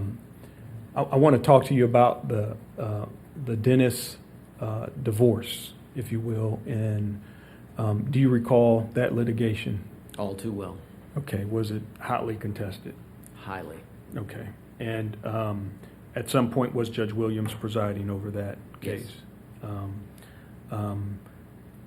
Do you recall how the parties, including your client, Mr. Dennis, including, I don't know if Mrs. Dennis kept her married name or not, including the children, do you recall how all the parties acted while inside the courtroom? Yes, I do. Okay. And let me just go ahead and point out that I had to rebuke my own client, Mr. Dennis, for overreacting when we had finished a pretrial conference. And this was on September 11th of 23. And we had finished a very lengthy pretrial conference, and we were walking out. And Ms. Findley, opposing counsel, Ms. Findley, we're walking out if you're sitting on the judge's bench, we're walking out the right-hand side, and they're walking out the left-hand side. And Ms. Findley called out to my client, "Happy birthday, Chris," gratuitously. There was no reason for her to speak to him. It was, in fact, his birthday. But there's no question in my mind that it was meant to provoke him, and he responded with an epithet, and I had to chew him out in front of the bailiff, who was also there and heard it, and he didn't like being dressed down in front of his family and friends or the bailiff, but that's just the way it was. But in my book, his reaction was probably natural from a layperson who's, frustrated with the process. I told you before, we handled legal malpractice. I, with my mother, we prosecuted a case for 16 years against the most infamous bad attorney in the state of Georgia, and finally got him disbarred. I do not like attorneys who behave unprofessionally, and that was unprofessional. So let's turn to the encounter where Judge Williams tells Molly, or tells her deputies to take Molly into custody. Prior to Judge Williams telling Molly, or telling her deputies to take Molly into custody, did you observe any conduct that was being displayed by Molly regarding her conduct? I mean, there's, again, the litigants are hot against each other.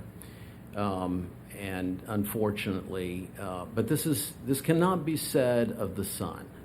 The son may have admitted that he aligned with his father, but the alignment, Molly's alignment with her mother was downright toxic, in my opinion, and in my experience in that case.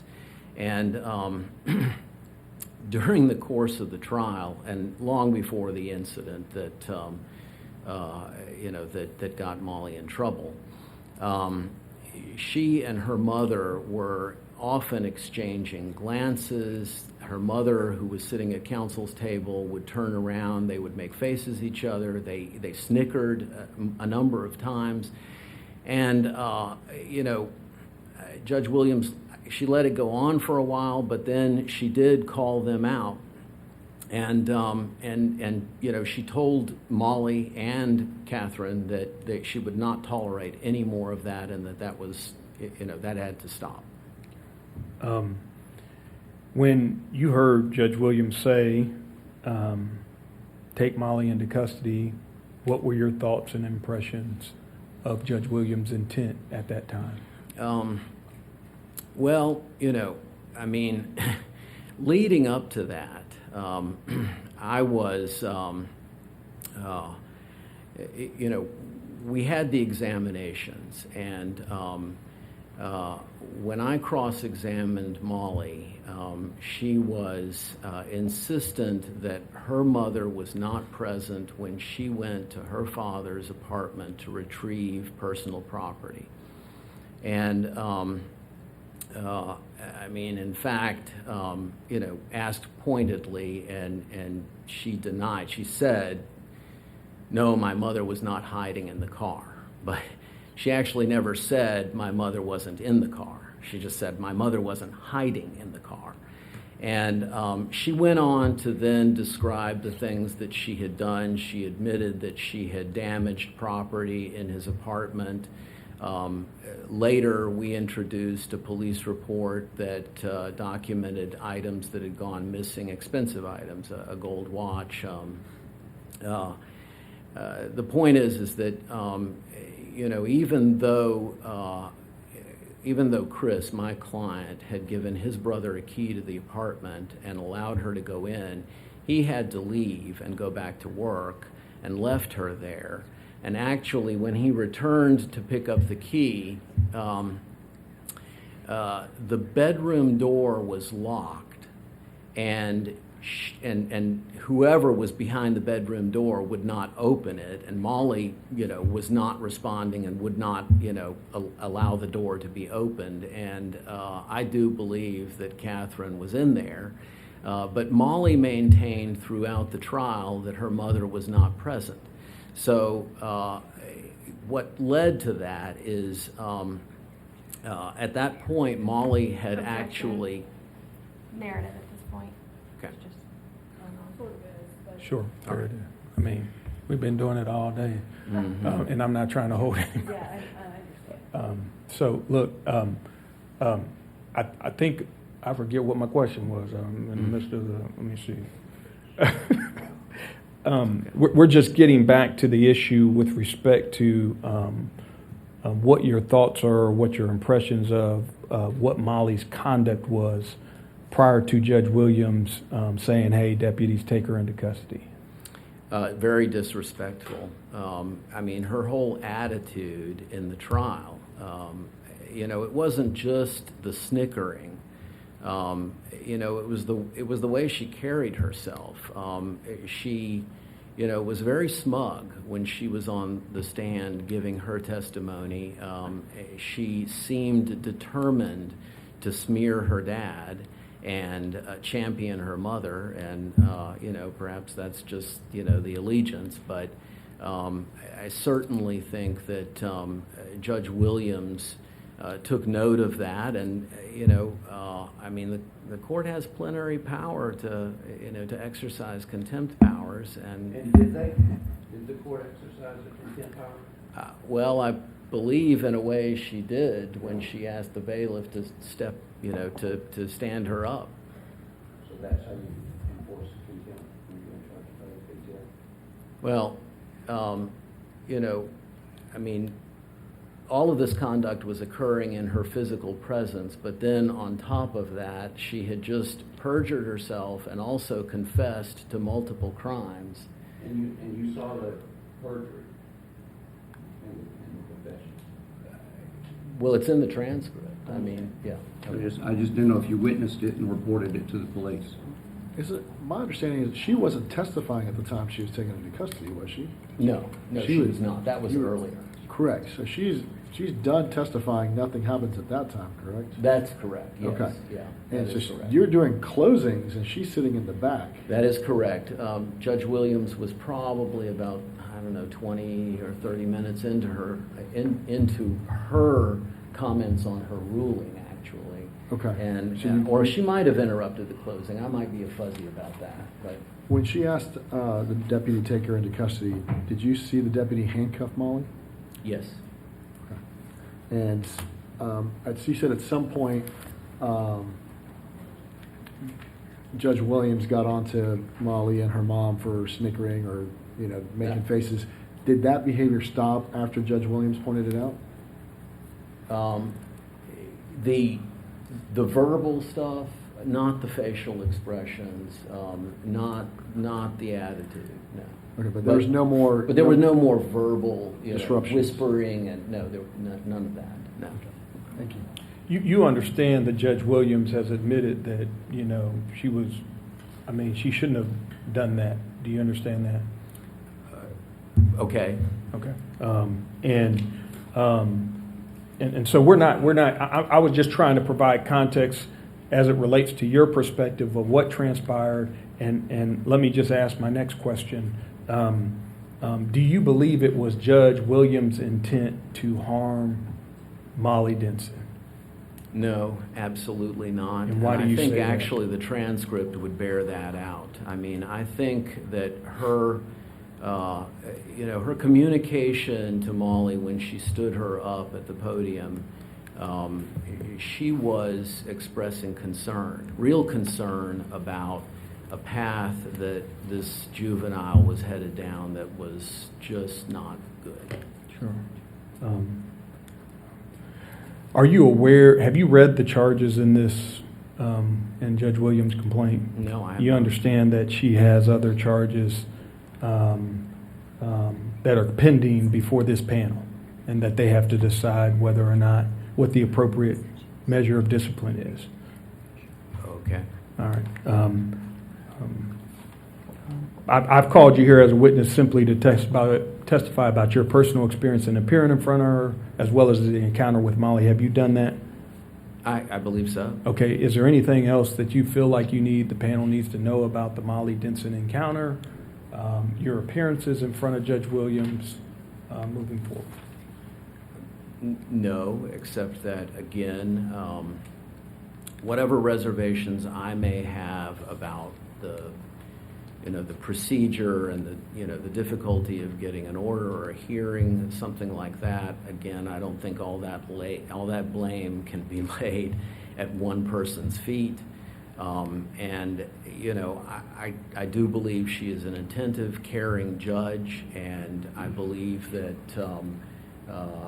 all that she did regarding Molly in that trial was to express concern for a child who's not a child, an adult, but she was certainly acting like a child, headed down the wrong road. You understand Molly feels differently about what happened to her than you do? I wouldn't be surprised to hear that. Yeah. All right, I tender the witness. Okay, counsel, I have a couple of questions real quick. Yes. I assume, given that you are a family lawyer, you had cases in the other 3 divisions of the family Yes, division? yes, Okay. yeah. And so some of the charges in this case relate to something that you've mentioned, which is the difficulty to get orders in a timely fashion. So some of the charges, not in this Dennis case, but in other matters that you're not involved in. My question involves the other divisions. Did you ever, in your experience, ever have to wait 13 months, 24 months, 29 months for a final order from one of the other divisions? From not- one of the other Not divisions. Judge Williams. Not as I sit here, not trying to draw on my recollection, no. But I can also say that in my own experience, I do not believe that I waited even as long as 13 months for an order from Division 3 or from Judge Williams. Now, I believe it was perhaps, I want to say 4 or 5 months, 6 months maybe, something like that, but nothing of the length that you just mentioned. Did you ever experience a 13-month, 23-month, 29-month delay in any of the other 3 divisions in No. any time? No. Okay, thank you. I just want to ask briefly a little bit about your comments about Molly. So, had you ever seen, well, I guess, let me clarify this, the timeline. So you're saying that Molly had an attitude that she was disrespectful and was making faces with her mom. Is that correct? That's during testimony? Absolutely. Okay. So the judge addressed it and then at that point moved on. Is that correct? That's correct. Okay, and so during closing arguments, or you couldn't remember if during closing arguments or during her monologue about the case, that's when she decided to take Molly into custody. I'm sorry, could you ask that again? Okay, during closing argument, you couldn't remember if it was during closing arguments or while Judge Williams was giving sort of a monologue about the case. About the ruling, yeah. Okay, and that's when Molly was taken into custody. Yes, and Okay. I can't remember exactly which it was. I just know that the judge was, she at least, if she had interrupted closing arguments, or perhaps she was giving her ruling, but I do remember that she had been speaking for a while and then paused and asked the bailiff to take Molly and stand her up at the podium. Okay, so at that point, is Molly causing delay in the proceedings? No. Is she jumping up and down, doing something No. crazy out in the? No. Okay. So did the judge tell her that she was being placed under arrest for those crimes that had, by your words, been admitted to earlier in the day? I don't recall her saying that she was under arrest. I just remember her saying, bailiff, would you get Ms. Dennis, Molly Dennis, and bring her to the podium? Okay, did she say, I'm holding you in contempt? I'm pardon. Go ahead. Oh, you finish what you're saying. I don't even think that she asked the bailiff to put the handcuffs on her at that point. I mean, we could look at the transcript. That might have come just a little bit later. She spoke with Molly. She had a dialogue with Molly about Molly's prior testimony and asked Molly kind of along the lines if there was anything that she wished to change about her prior testimony, that she had been adamant that her mother was not present, and Molly did not want to change that, and so she said, okay, you realize then that that means that you were the only one present at your father's apartment when all of this stuff was done, and Molly said yes. Might have been then. Okay. While Molly is standing up there and being taken back into custody, does the judge ever offer for her to have an attorney or anything like that? No. Mm-mm. I mean, both Ms. Finley and Ms. Alexander were present, but... But they're representing the mother, right, Ms. Dennis? That's Mary- correct. Okay. And I know you don't practice criminal law, I do not. but you went to law school and you understand that criminal defendants have certain rights. Is that correct? I do, yes. Okay. Did it seem like Molly was getting any sort of rights? Were her rights being protected on that day? You know, I really, you know, the entire thing, you know, when we're sitting here today and dissecting it, but honestly, you know, I wasn't really all that surprised because it felt like Judge Williams was intending solely to sort of, you know, scare her straight kind of thing. Okay, and do you understand that that's not a power that the judge can exercise to scare someone straight? Is that a yes? That's a yes. I'm just, yeah. for the court reporter? Yes. Okay.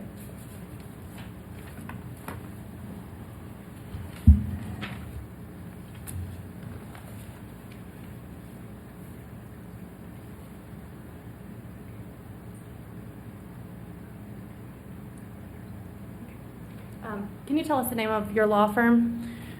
The Outlaw Firm. Okay, and you actually donated to Judge Reeder's campaign, is that correct? I did, yes, yeah. I have nothing further. But if I may, just by way of explanation, that's not some kind of joke. That's actually my mother's maiden name. Oh, okay. Yeah, she comes by that honestly. Thank you, no further questions. Great name. Anything else, Mr. Banks? I don't have anything else. Thank you for your time. May we excuse Mr. Sproul? Yes. Any objection? No objection. Thank you, sir. You're Thank free to you. go. Thank you, Your Honor. Take care. Next witness? So we're out of witnesses right now. Which is perfectly fine. It's 2:42. Okay. I tried to look, I could have had a third witness here. I think the third witness was going to extend well beyond the 3 o'clock, and so I was frankly selfishly because it was Friday, and I was ready to take the hit from the panel. So if you- Okay, well, hold No hit- tight. no hit Stand from- still. Stand No still. hit from me. Okay, so just for planning purposes, when we reconvene, how much do you have left to present witness-wise? I think we have maybe about 4 or 5 more witnesses. Similar length, you think, or? Yes, I think it'll take a little bit more than a half day. I don't think it's going to take a full day to put up our case. And I know that you mentioned that Judge Williams, you had questions you needed to ask her separate and apart from what had already been asked. Yes. Are you including her in those 4 to 5, or is it those 4 to 5 plus her? Those 4 to 5 plus her, Okay. I still think we can get through our case with an in one day. I really do believe that. Okay, so presuming that, then that means that would just leave then one additional day, I guess, for closing things. Okay, all right. May I inquire just about the briefing schedule concerning the motion? Well, yeah, so, yes, I was going to ask you guys if y'all could pause and stick with us a minute. This concludes the hearing, Okay. obviously. So if y'all don't mind sticking around for just a few minutes to talk about scheduling next Yes. steps for the motion that's pending. We can be, yes, and we can Go off the live stream. go off the live stream as well. This is just scheduling for when we're going to figure out our motions. Okay. So